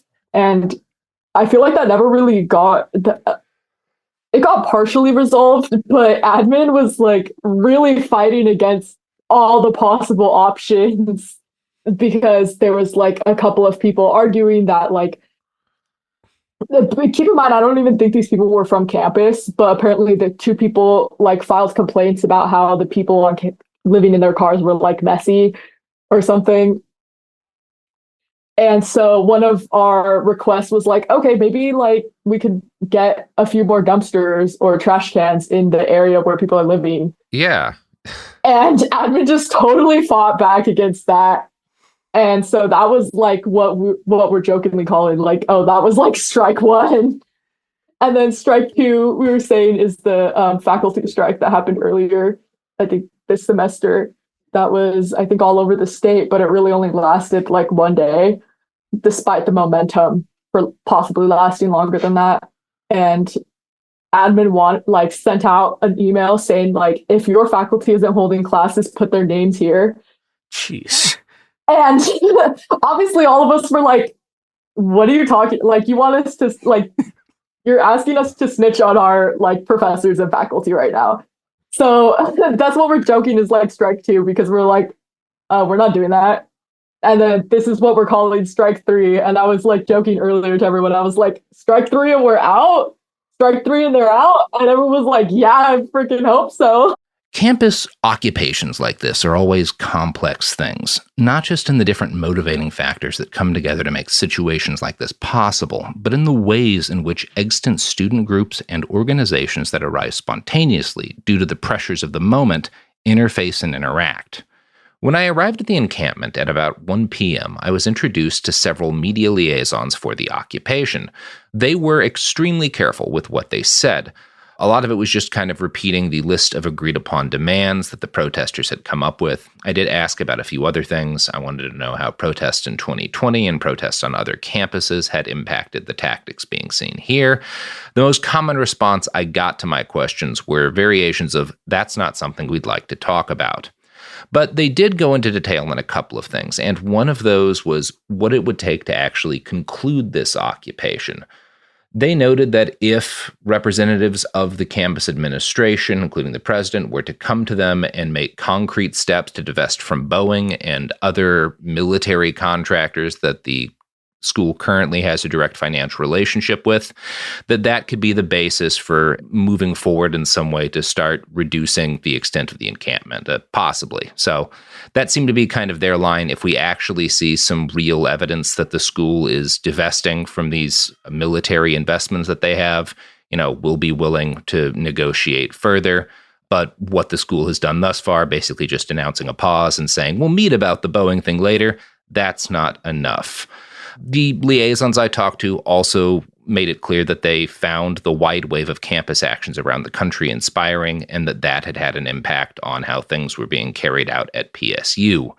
I was pretty impressed by their message discipline, to be honest. As a journalist, you want people to talk to you, but actions like this are dangerous, and cops aren't the only danger. Anytime your movement gets press, the attention that it attracts will also attract grifters, particularly of the right-wing variety. People who want to find someone they can catch saying something aggressive or dumb or that just sounds bad out of context. You, as organizers and activists, want to keep attention on your goals and message and away from that kind of bullshit. I should also note that there were some mentions of their desire that the campus essentially carry out an amnesty policy for people who had already been involved in the occupation so that nobody would get kicked out of the school as a result of their participation in this movement. I've heard similar things from the protesters in Humboldt. Yeah, it was an interesting conversation. And what's also interesting are these ads.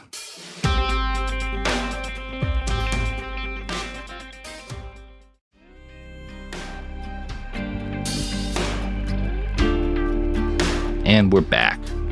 As my time at the protest on Monday wore on, individuals from the occupation would occasionally march through the crowd and around the encampment, which grew at its height of the day to around 500 or so people in the late afternoon. This was a mix of protesters, including people from a march that had formed elsewhere and ended up at PSU, and some bystanders, a lot of whom were students at nearby dorms. People who were members of the occupation would ask passersby and media not to film protesters and encourage folks to get involved and help with the occupation. Pamphlets on their goals were handed out, and pamphlets on radical political action were passed around. There were also some people tabling for different causes. There was one group of people who were taking down folks' information in order to support essentially a ballot measure that would increase the tax on corporations worth more than $25 million that were based in the city of Portland, which sounded nice to me. And in addition to that, there were people who were working to organize a one of those, sorry, it is very late, but essentially how a lot of people are attempting to get people to organize to like register as unaffiliated in the primaries, especially in order to make a statement to the Biden administration about their support of Israel. There were folks who were trying to raise and get people involved in that as well. So again, it was like many protests of this size, involved a lot of people. Sometimes in the past, especially in Portland, I have seen kind of more extreme and, let's say extreme activists get angry at stuff like this, particularly when it's asking folks to like fill out or sign petitions. There's some concern, obviously, that that could effectively dox people who are there. I've always found that concern a little silly. I think people can be trusted to kind of measure their own threat matrix and decide, am I going to be doing anything at this protest that means I shouldn't put down on a piece of paper that I was around here? That issue I didn't notice at this protest. Everyone seemed pretty copacetic, and as a general rule, it was quite peaceful. Folks seemed more or less on the same page. The mostly masked protesters that I met were a pretty diverse lot, and this included a number of Muslim students, at least one of whom I watched pray before taking their place on the barricade. I also noticed numbers of students in hijabs watching from nearby windows, and eventually from the park out in front of the occupation. From conversations I had on the ground, I became aware of the fact that several student organizations were hesitant to support particularly the weekend occupations, as they had had concerns for the safety of their Palestinian members. One particularly salient fear was that foreign students who participated and were arrested might risk not just their academic status, but their ability to stay in country. And I know that a number of the protesters I met there, who were particularly, white folks, felt like one reason they needed to participate was that they could participate without taking that kind of risk on. For the largest portion of the day Monday, I watched as activists reinforced the barricades on one side of the library, and the crowd grew quite large in the park. Some signs I saw among the crowd and on the barricade included "Mass college protests are always on the right side of history," and "Fuck your homework, people are dying." There were speeches, but not much in the way of action until very late in the day when all but maybe 150 or so of the crowd had filtered away. My notes at the time say the big change happened at around 6:55 p.m. By this point in the early evening, I had seen very little of the police. Every now and then a few PSU cruisers would come by, circling the area, and small groups of 4 or 5 hecklers carrying makeshift fishing poles with donuts on them would run beside the squad cars, basically trying to tempt the police officers to go grab the donuts. This seemed to demoralize the campus officers enough that they mostly stayed away. I believe that at this point, the city's plan and the administration's plan was to avoid doing anything fucked up and violent in front of such a large crowd, because that would be to risk restarting the whole 2020 Portland protest cycle again. Remember, it's not just as simple as can we crush this protest, but if we go kick all these people out now and, a bunch of them get seen in broad daylight getting beaten and gassed, does that mean we have to deal with thousands of people in the street tomorrow? Honestly, staying away was the smart play on behalf of the police, and as a result of them making the smart play, protesters in the encampment were themselves confronted with a choice. The space that they had been allowed by the school to occupy in this sort of weird détente situation had been filled, both with donations and just the number of people who were inside the occupation. There was no room to make it any bigger.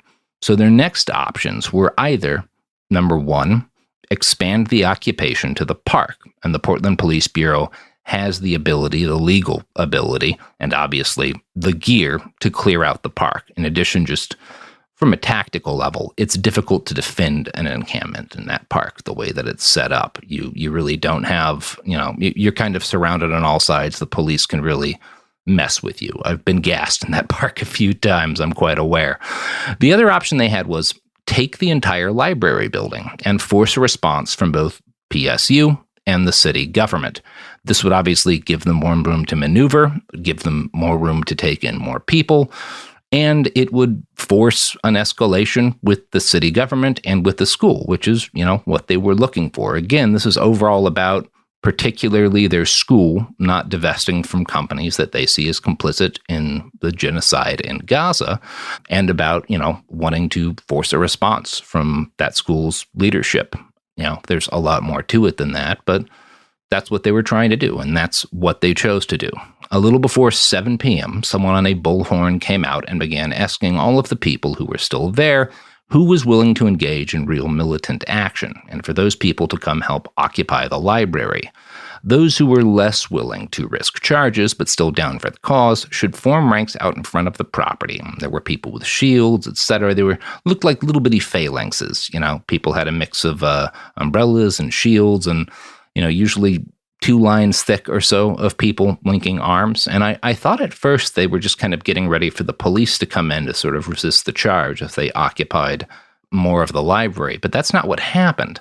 For a few minutes, different organizers kind of put these groups of people together and drilled them, walked them through basic tactics, talked about what they should expect. And not long after this, 2 different PSU police cruisers began to approach from 2 different streets. Both of these different groups of people, these little platoons, split up, and one would confront each vehicle.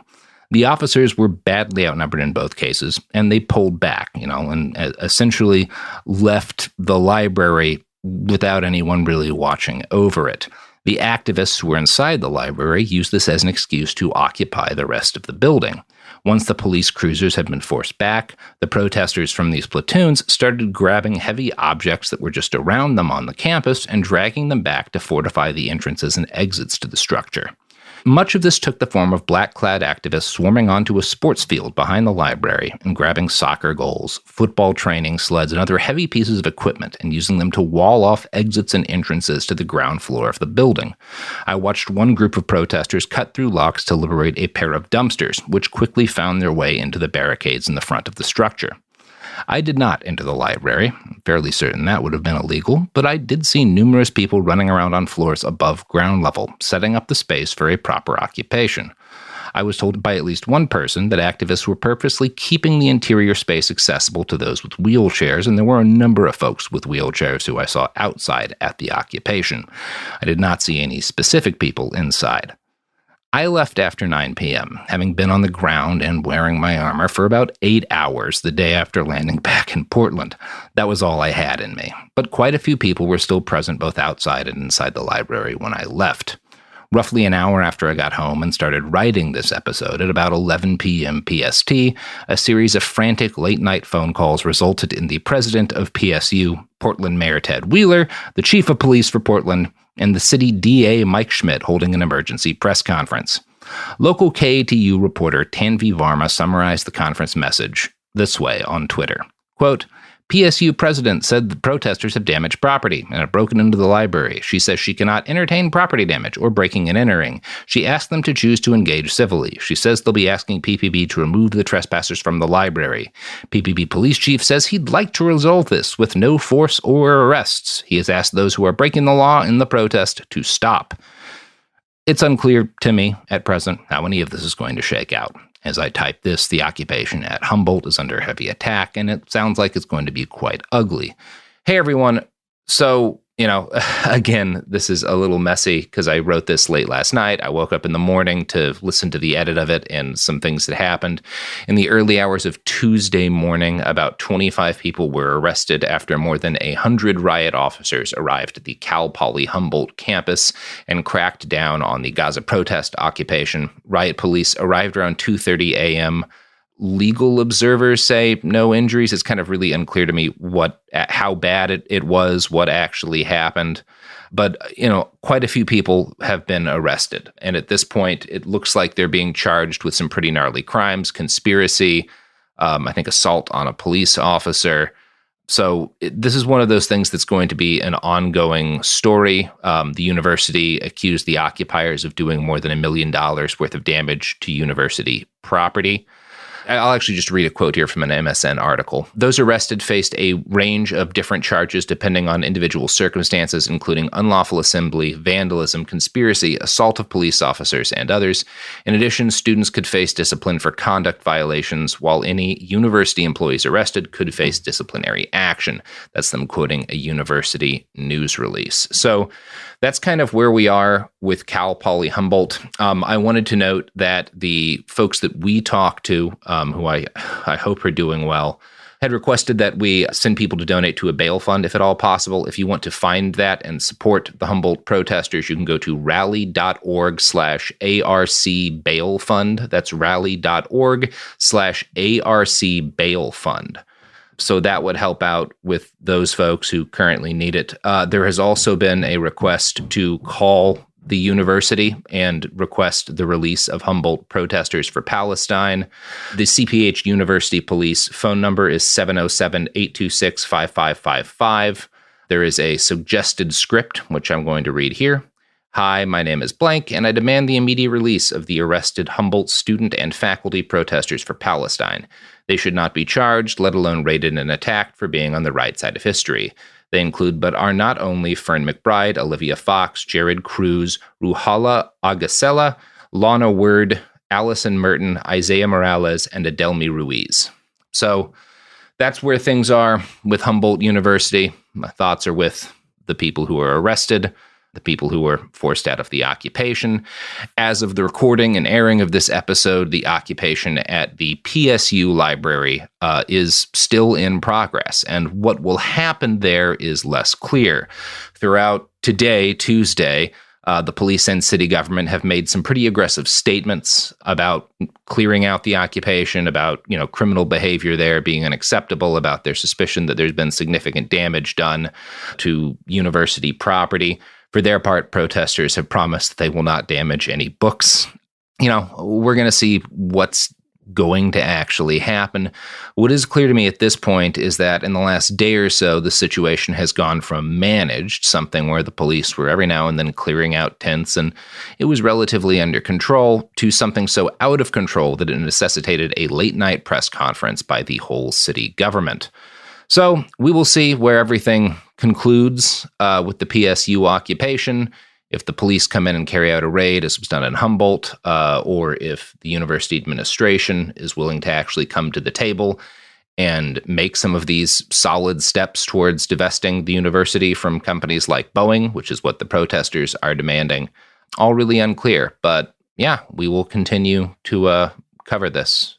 And you all continue to, be angry about bad things. And I don't know. I'm still very tired. Good luck to everybody who is out there in the streets.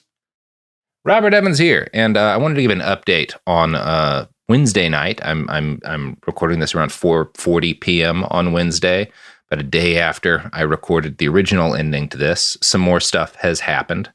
The occupation has continued. On Monday night, only a small number of people stayed behind. I think there may be something like a dozen, I was told, who actually slept in the library that night. There was kind of an anticipation that the cops could come at any minute.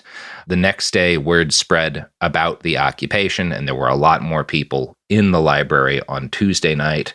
And as a result, it seems as if plans that had initially been down for the police to raid on Tuesday night were canceled. The government of Portland published an article today, and I'm going to quote from it here. The Portland Police Bureau places an emphasis on de-escalation, and time is a key de-escalation tactic that we use whenever possible. That has not been my experience with them. If police action can be delayed to a time when conditions are safer, we will do so. An example of this occurred Tuesday evening. A plan was in place to resolve the library incident. However, conditions changed, and the incident commander made the decision to delay for the well-being of all concerned.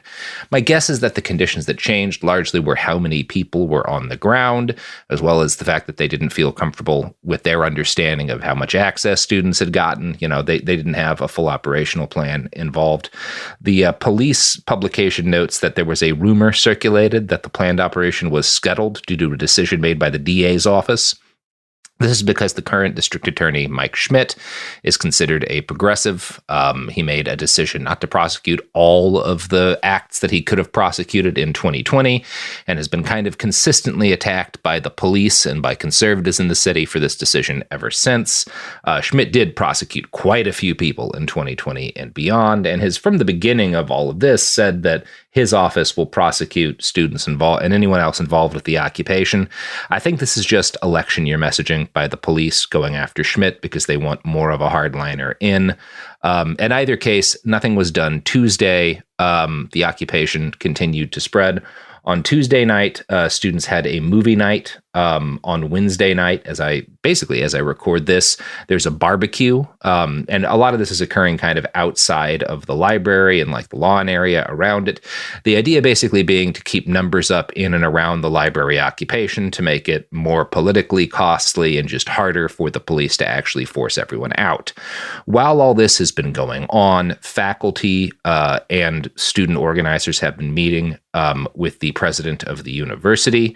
Students refused initially to come to a negotiating table unless their demands for full amnesty were guaranteed for students and non-students who were taking part in the occupation. This is something when I talked to folks on Monday night, the focus was on, there was some talk of amnesty, but a lot of the primary thing I was told about was that the school needed to divest from Boeing and other arms manufacturers. The demand for amnesty has grown as the occupation has become more of a real thing, which it had started to be by the end of my time there on Monday. There was some initial talk from the university president that she was willing to not press charges if, the students who were involved agreed not to violate the student code of conduct for the rest of their time at the university, and basically handed all of their names over to the university. That was not an agreement that wound up coming through. It's very similar to what we saw at Humboldt, right? Where you've got the school being like, well, we'll offer some sort of amnesty, even though we can't really promise full amnesty because the DA can choose to prosecute people still. But if you sign your name up on this list that you were here and committing crimes, we'll kind of try to do something. That did not wind up de-escalating the situation. And as I record this, the library at PSU is still occupied by students. We'll see how all of this goes. I've heard a number of things from inside the occupation. It's kind of one of those things where the full details of what's happening will shake out. It's been, as these things always are, a little bit messy the first night I was there, and up through, a sizable chunk of Tuesday, you can find articles from media who showed up saying that protesters wouldn't let them in.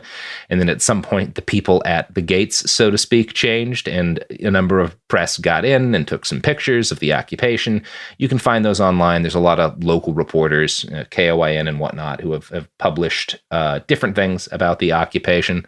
It's been interesting to see the reactions of different reporters, because they change based on the reporter who's there and kind of, I think, how personable they are with people and the folks that they wind up meeting. So you'll find some local reporters being like, everyone was really nice, and some local reporters being like, everybody was really mean and they wouldn't let me in. And it's, these are not uncommon things to encounter when you're seeing press interact with a protest like this. One of the things I do find interesting that has been emphasized to me by some of the older protesters who have been taking part in aspects of this occupation is that the student protesters who are organizing and leading this, who are of course younger and were too young to have generally been involved in 2020 stuff, are really open-minded, despite kind of political disagreements that may exist between people. There's this understanding that like folks are a lot less ossified in their beliefs about what constitutes valid action and what constitutes, how people should proceed with things. Like generally that has been impressed upon me by some of the older activists, is that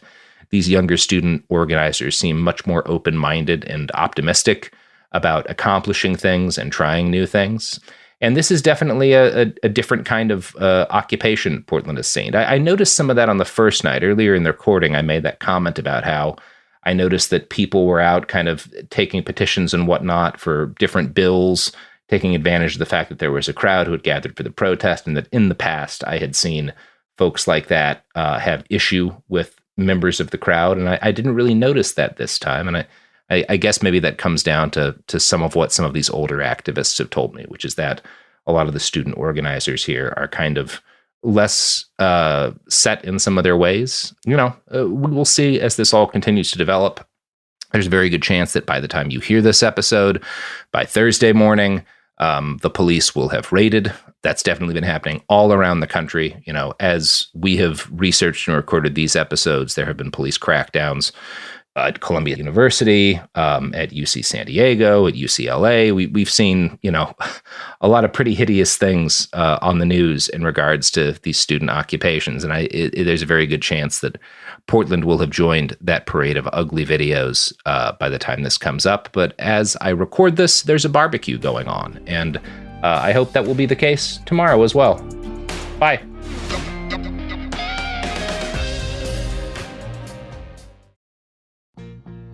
Life gets messy. Spills, stains, pet accidents, and kid chaos. But with Anabei, cleaning up is easy. Our sofas are fully machine washable, inside and out, so you never have to stress about messes again. Made with liquid and stain-resistant fabrics, that means fewer stains and more peace of mind. Designed for real life, our sofas feature changeable fabric covers, allowing you to refresh your style anytime. Need flexibility? Our modular design lets you rearrange your sofa effortlessly. Perfect for cozy apartments or spacious homes. Plus, they're earth-friendly and built to last. That's why over 200,000 happy customers have made the switch.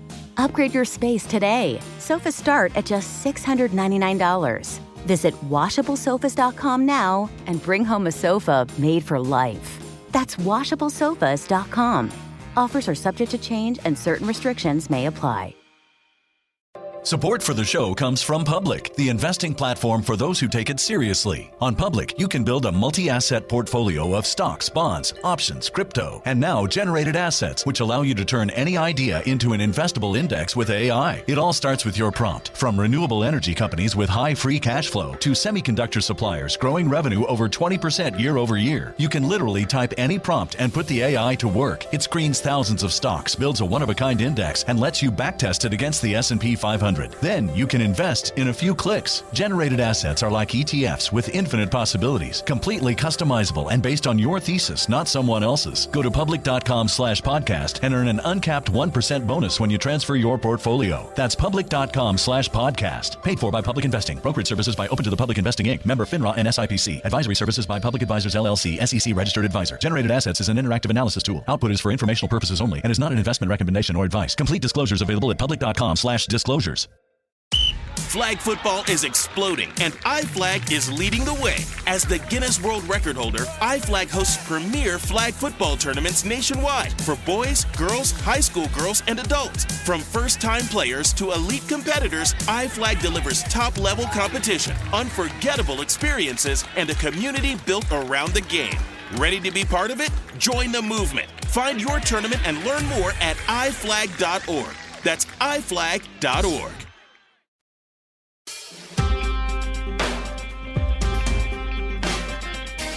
This is It Could Happen Here. I'm Garrison Davis.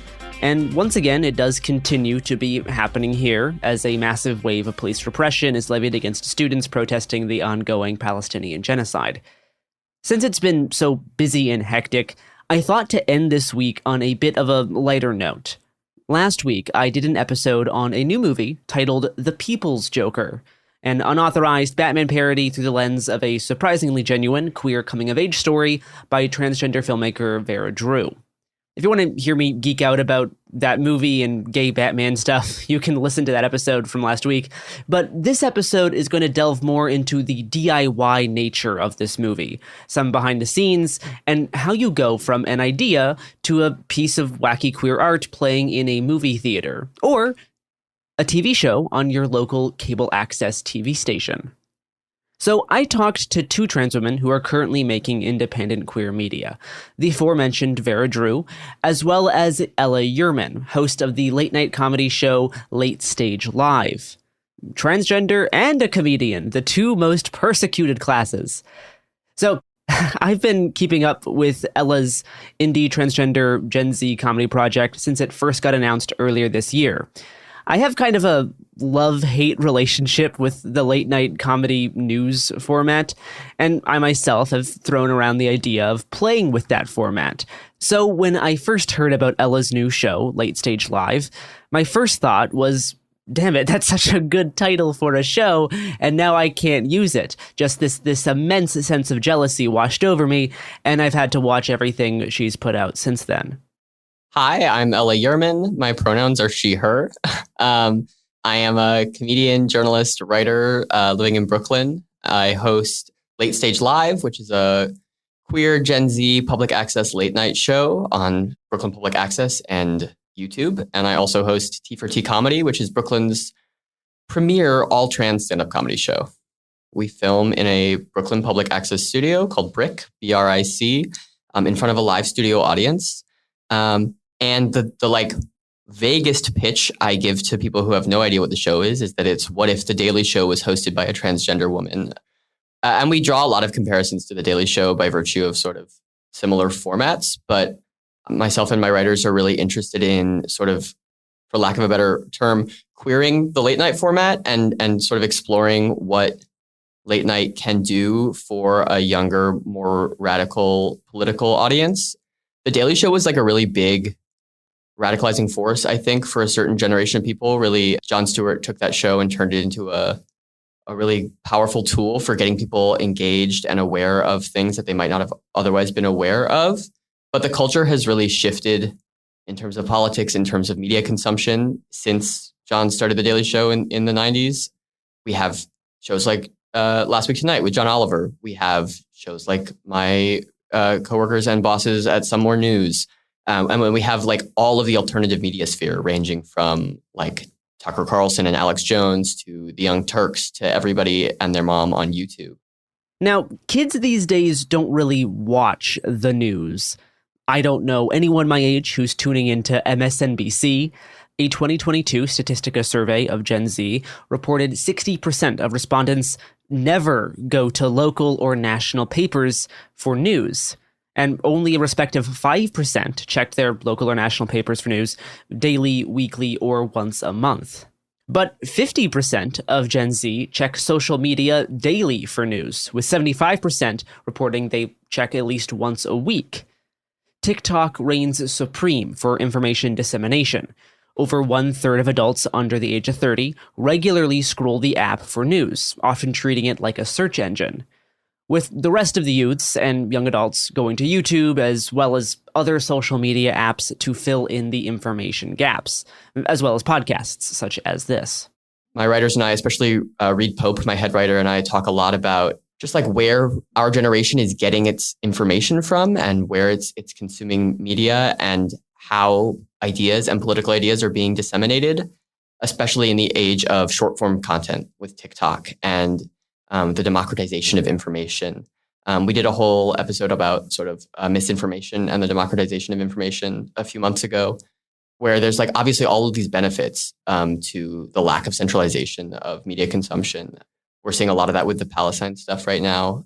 People don't have to rely on the New York Times. People don't have to rely on these big media institutions with their obvious biases to get information.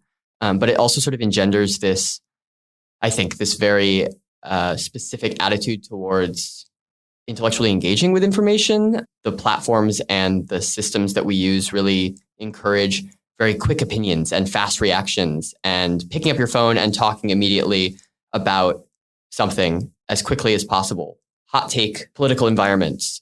And we were really interested in looking at a format that has historically been more about a team of people with multiple perspectives coming together to create one piece of analysis and taking longer to look at those pieces of analysis and being able to really like dig into data and then like what putting that into a late night format means.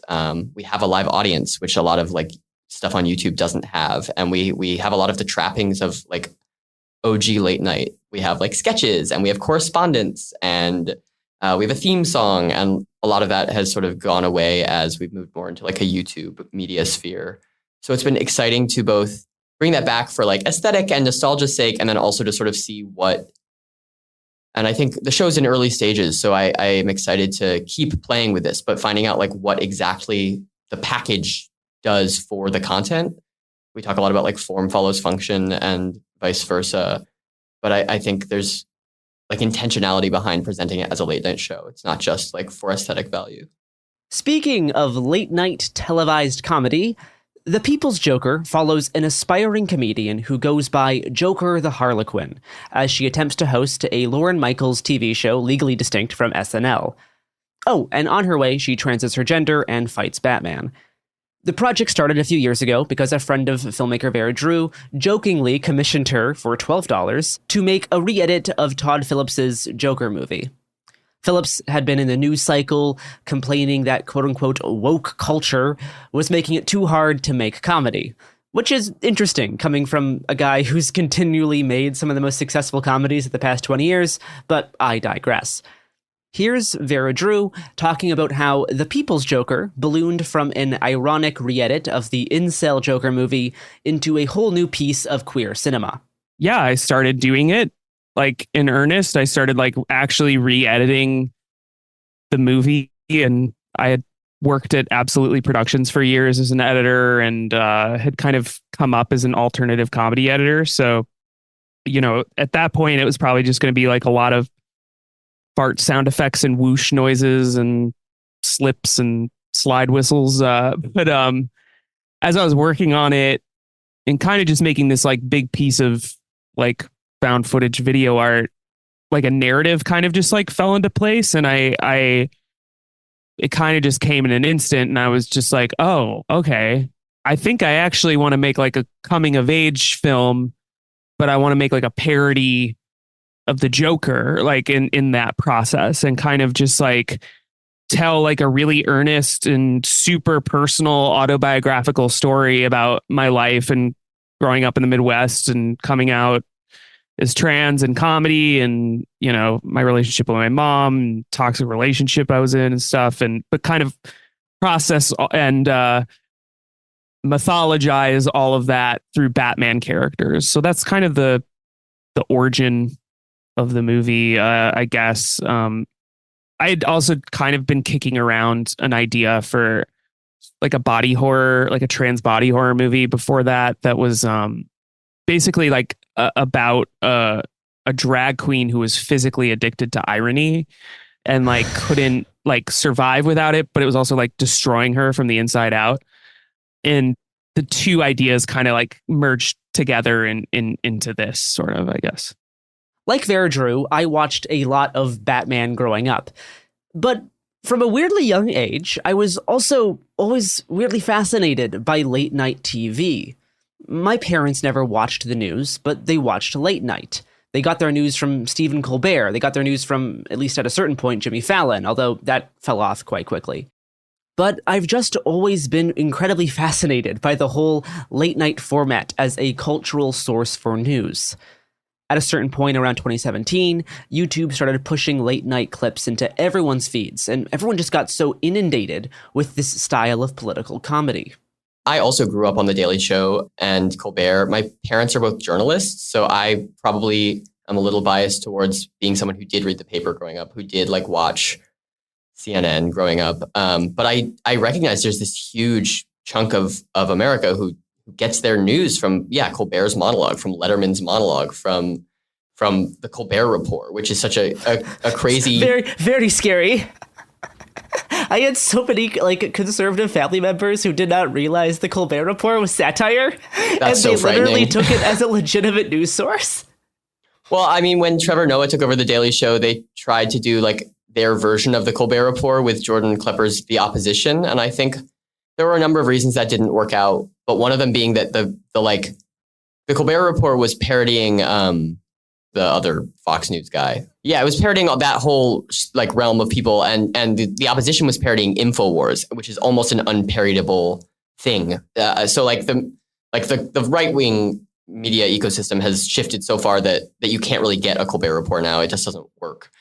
But yeah, like there's so many people who get their information directly from that, and I think a lot about like creator responsibility, like which is a word that gets thrown a lot around in social media spaces. But it's interesting to think that Colbert now and Stewart and even like Seth Meyers have this like responsibility as like informants to their audience, in some sort of the sole source of news for those people.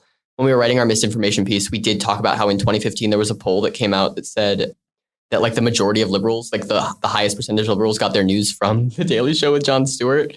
And I think a lot about the excuse Jon used to give to conservatives at the time who would criticize him for not doing his due diligence on any given subject. He would often say, well, we're a comedy show. The show that comes on after us is puppets making prank phone calls. And he would sort of like deflect that responsibility by saying, I'm an entertainer first. And I think that one of the big things that has changed in the last 20 years or however long is that the line between entertainer and journalist has totally blurred with like the rise of like video essays on YouTube and just like, again, like the democratization of information and content creation. Everyone is sort of an entertainer. Everyone is sort of a journalist. There is like a responsibility that comes with having a platform. And so obviously like our show takes a great deal of care to make sure that the information we're presenting is accurate and correct, and that the analysis we're doing is as empathetic and thoughtful as we can. I do think there is real value in going after late night as a specific culturally impactful mode that isn't just comedy, isn't just the news, and in its quest to be a little bit of both, it becomes its own thing. I've always been interested to see what a late night show with my politics would look like. And I think to some degree you can look at Jon Stewart in the 2000s, and I've been watching Stewart's news stuff on The Daily Show every Monday, mostly just to see how he's going to handle this landscape, which is very different from when he left in 2015. Nowadays, I think you can look to John Oliver as being probably slightly more radical, but even still, there's a decent gap. Certainly some YouTube shows try to fill in that gap, but I've really enjoyed watching the Late Stage team apply classic late-night stylings to a more radical queer form of politics, including, like Ella mentioned, correspondence segments, as well as actual reporting. Late Stage Live did a recent piece on the effects of libs of TikTok. It was a really good look at something that I oddly hadn't seen anyone else really interrogate before. Actually looking at the people that libs of TikTok has targeted and how that has literally affected their lives. Obviously, we are still like growing and trying new things. I was really proud of the libs of TikTok piece. It was the first time we'd done like firsthand reporting on the show, and it's definitely something I want to keep exploring. One of my favorite parts of The Daily Show is the like more serious like field pieces they end up doing that obviously all still have comedic games applied to them, but also are like real journalism that maybe mainstream news institutions don't cover. And that's really exciting. And obviously coming from like a specifically queer perspective, there's not a ton of specifically queer news. There's a few magazines, but there's nothing huge. It Could Happen Here will return after these messages.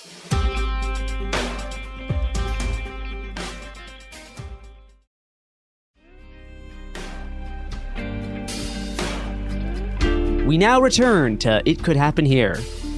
Something I noticed about both Late Stage Live and The People's Joker is that they're not just made by queer people, but the work itself feels queer.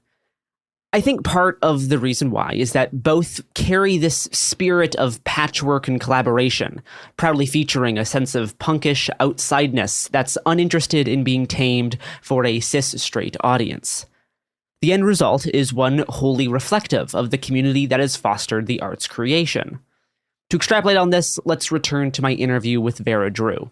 I know for a while you were getting people to send in stuff to get put in the film. There was it was like a very collaborative start to this project. And I'm interested in that aspect of like how this is like both like a collage multimedia piece, but also it's not like the work of like one singular artist. It's like a very like queer community made thing, and it definitely feels that way, especially with all the sets, all of like the art.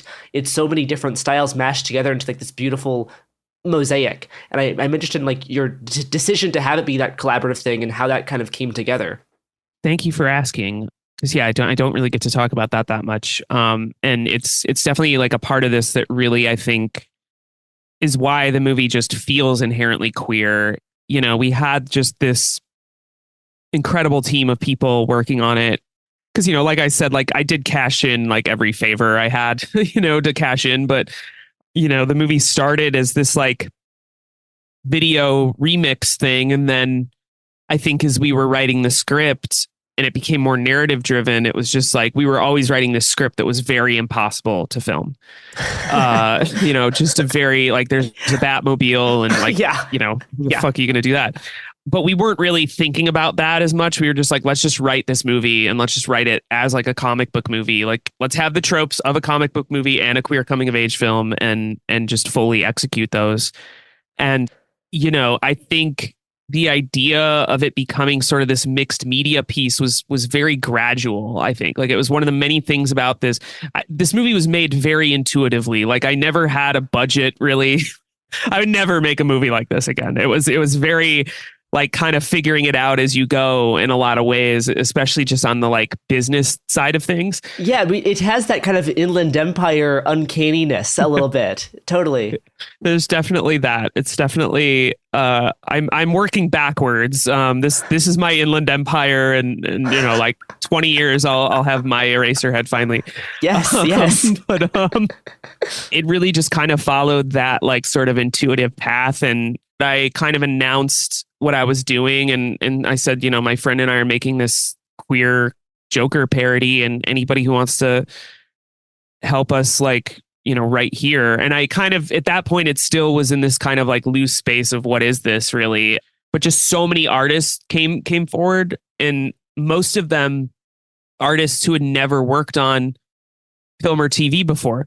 So it was a lot of just like fine artists and painters and illustrators and visual artists. And then like a lot of people too, just that I had seen for years on trans Twitter or like featured in like very like fringe, like zines and shit like that. So it's just like, holy shit, like we could really make this movie that looks like nothing you've ever seen before. And we can do it too in a way that like we're creating original art, you know, like all the art in it is original. I mean, like we recreate a lot of sets and stuff from famous comic book movies, but like it was painstakingly created and every character had its own character design, you know, original character design. Like we couldn't just take Mr. Mxyzptlk and put him in the movie. Like we had to go, okay, like how can we queer Mr. Mxyzptlk? Okay, we'll make him mixy and there'll be like a weird like floating like Hanna-Barbera cartoon type. It's kind of more H.R. Puffin stuff was the vibe we went for there. Very Sid and Marty Krofft. Even with a community of queer artists, how does one go from the idea stage of say, hey, let's make a more queer and radically oriented late night comedy show to having it actually be filmed and then broadcast? So I asked Ella what allowed her to get this project off the ground and what her process was like going from an idea to something that's now on air. So like I said, I've been writing for Somewhere News for 3 years, and I love that job and I love my coworkers there. But they are doing one thing, and I, over the last year or so, sort of started to realize that I also wanted to be doing this other thing. I wanted the live studio audience. I wanted a very queer focused show. I wanted an in-person writer's room ultimately, or like a local writer's room, because everyone else at Somewhere News is LA based as far as I'm aware. And I'm the only East Coaster out here.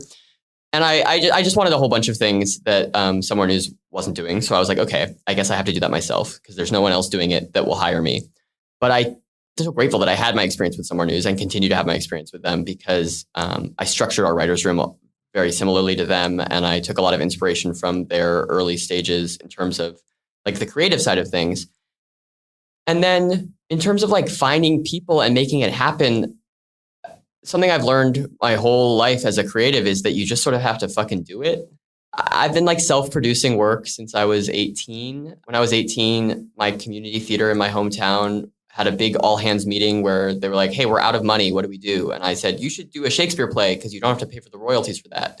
And they were like, well, we don't have anyone who wants to direct a Shakespeare play. And I said, okay, then I'll do it. And they were like, okay, then you do it. And I sort of had to just do it. And I did it, and it was messy and pretty amateurish. And then I did it again the next year and it got better. And I did it again the next year. It got better after that. And then after I graduated college, I started doing stand-up again. I did stand-up a little bit pre-transition, and it was terrible. And so I stopped to become a girl. And I started doing stand-up again, and I realized there wasn't a ton of spaces in the stand-up scene for trans people. And I said, okay, so let's host a trans show. And I found a bar, and I got in touch with the bar, and then I just started DMing comics. And I said, hey, I don't really know any of you because I'm not really integrated into this comedy scene, but please. And the show slowly grew, and I started to meet more people. And then by the time I had the idea to do Late Stage, I had been doing my show for about a year and a half, and I was pretty integrated into the comedy scene. So I was never worried about finding writers in terms of quantity. I reached out to my head writer, Reed Pope, last April after seeing a similarly live show by my friend Kay Loggins called K Night Live that she does every so often. And I helped her with the production day on that. And it was a 13-hour production day. And I just remember having so much fun, realizing that you could find people in your artistic community, like enough people who are willing to do it. So yeah, I reached out to Reed in April and I said, hey, I have this idea. And they said, cool, here's a list of like people I think would be fun to work with. And we reached out to a small handful of writers, and some of them got back to us and some of them didn't.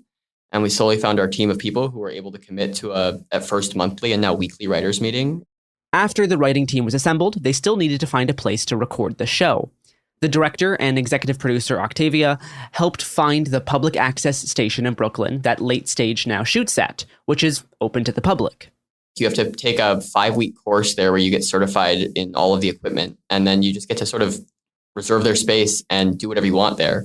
And over the course of those 5 weeks, Reed, Octavia, and I would take this like bi-weekly class, and afterwards we'd go out and get food, and we would just talk about what the show needed and where it was. Every time a role popped up in discussion that we didn't have yet, Octavia or Reed or I would say, oh, I know someone, and we'd pick up the phone and call them immediately. And so it was a very organic growth in terms of production team at first.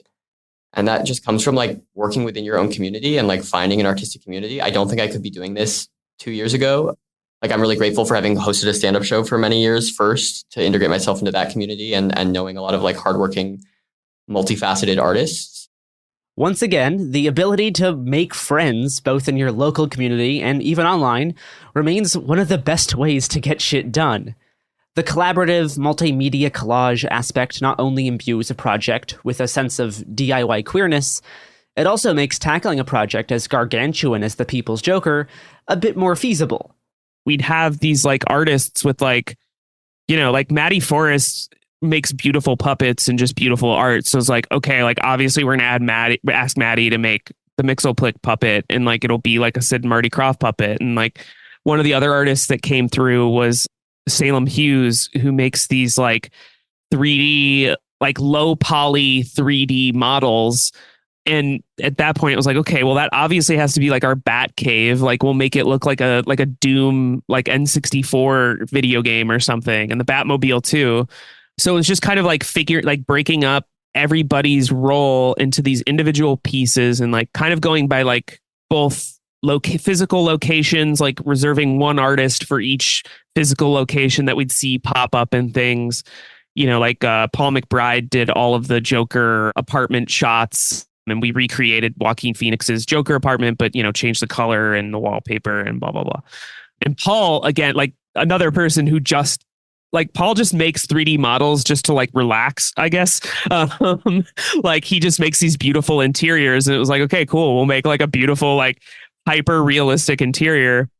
I never really forced my aesthetic on anybody. I really just allowed people to just kind of like lean into their aesthetic and just do what they wanted and kind of like just run wild and be like, okay, so you make low poly art, like we'll do that in this case. And our amusement park set was made by this artist, A.T. Pratt, and he just makes beautiful DMT, like psychedelic imagery. So it's like, we got this, hyper crazy, like weird perspective amusement park from him. And we turned that into a 3D model, rather than going like, how are we going to make this work? Like this is a flat painting, like it's a location we keep seeing in the movie. Like, how are we going to make it work? But it was just kind of saying yes and to everything and really allowing everybody to just play to their best strengths.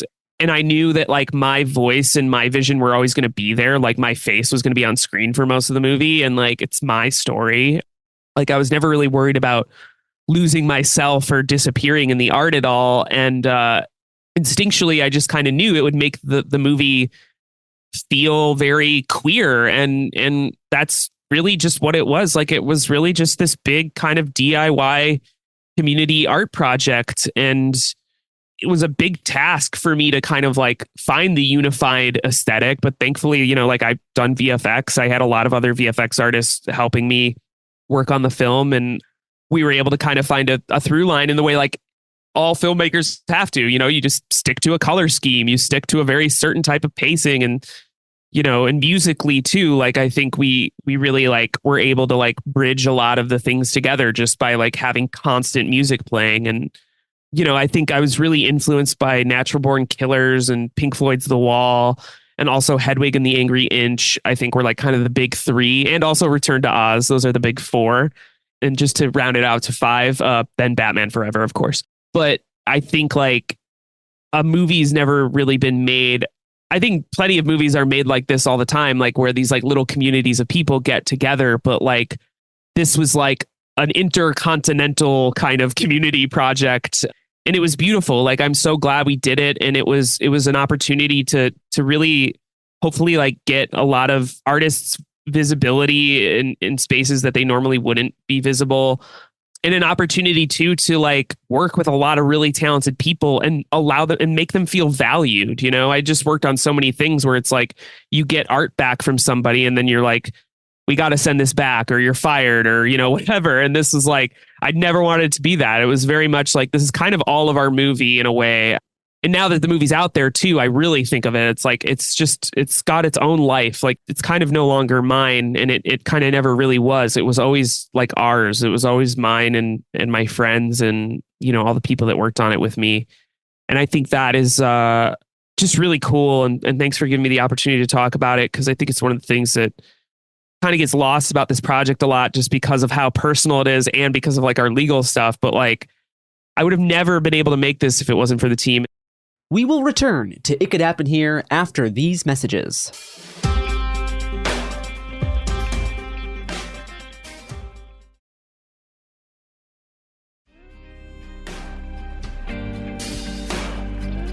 We now return to It Could Happen Here.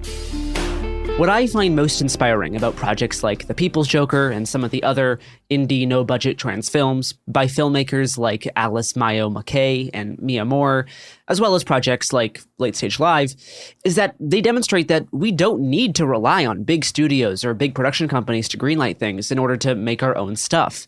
You can just make it. Which is not to say that it's easy, but the biggest drive to getting something done is literally just getting it done, is just doing it.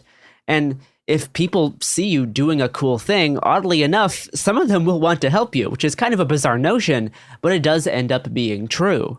The core thing I've learned about producing work over the last many years is people are willing to do stuff if you do it first. If you prove to them that you're committed to something and have a cool idea, people will jump on board.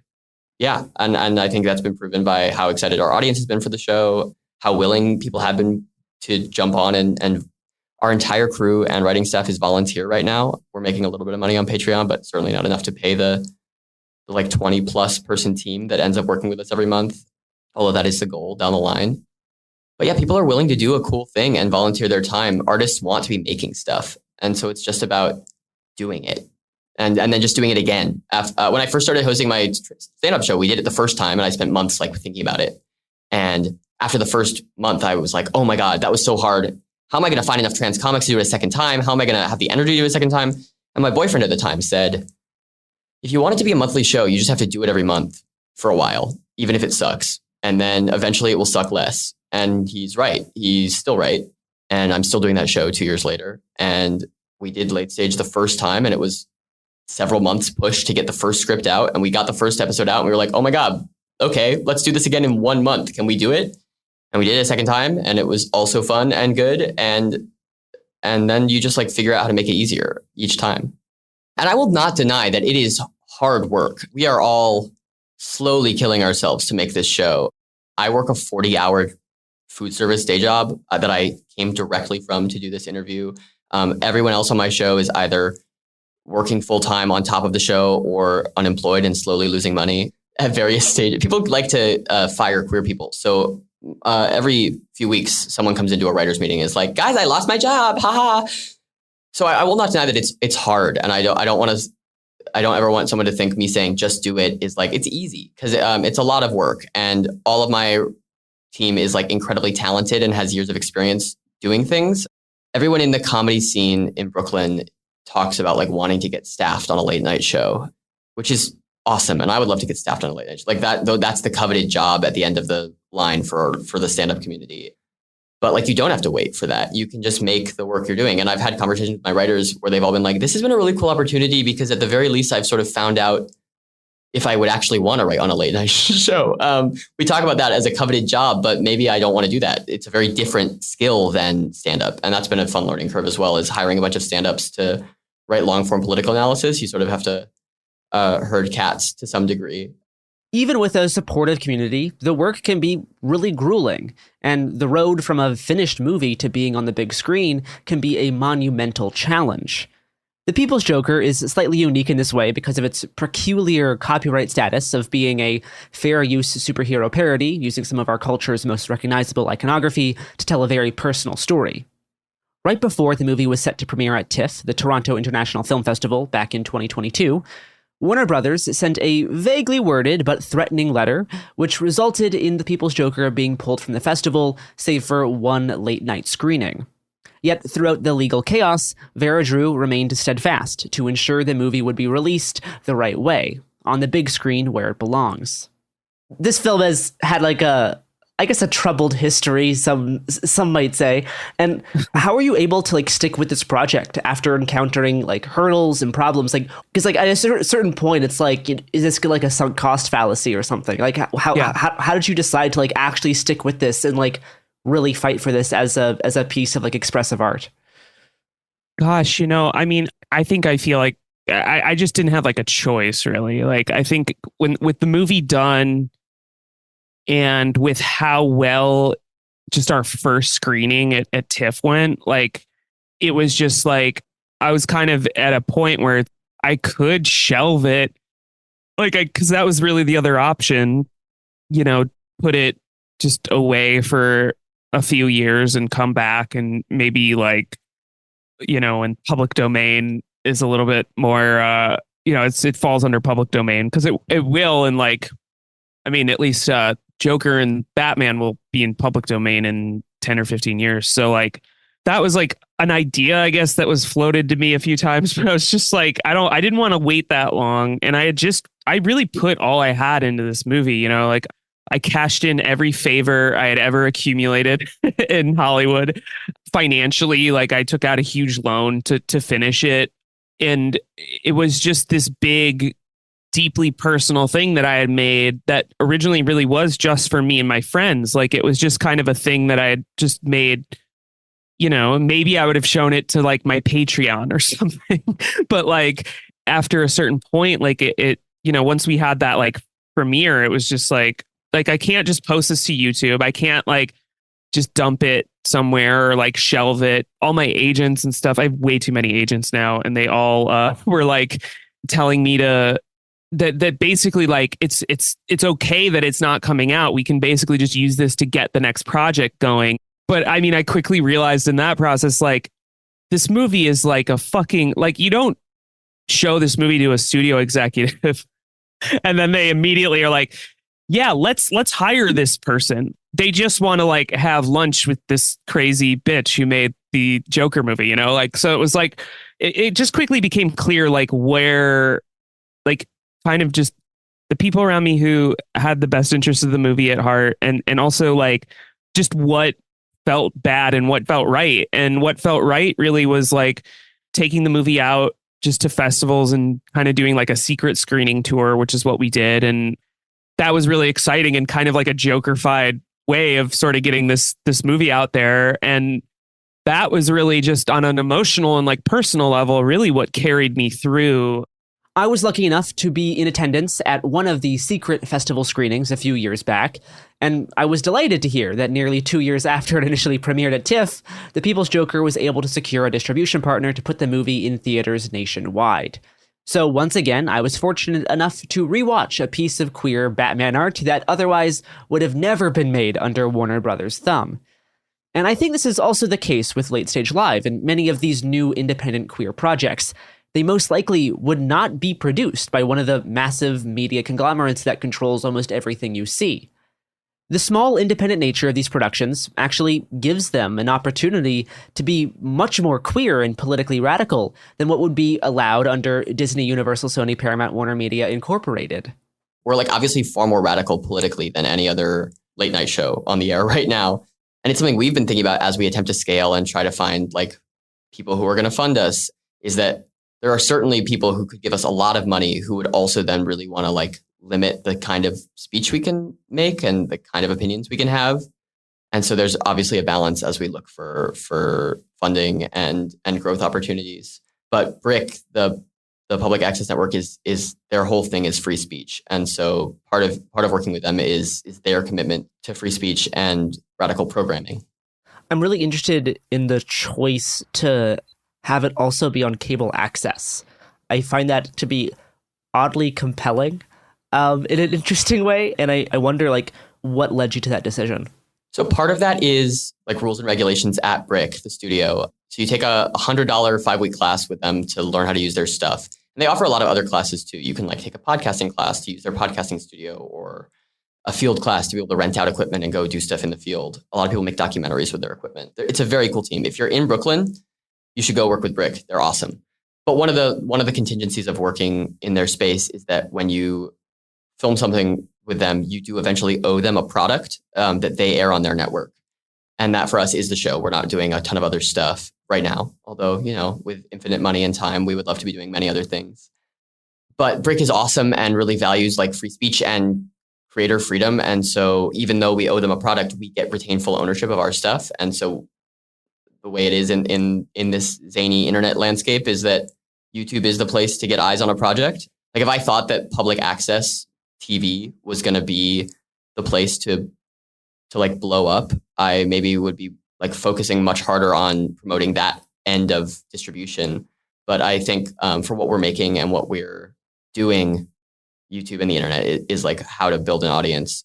But it does lend it like an interesting credibility to be on public access. And aesthetically, we really like leaning into sort of like the 90s public access vibes. Part of that is the equipment we're using. Our cameras are not the most modern. So you get a slightly grainy vibe. You get the backdrop is like string and papers strung together.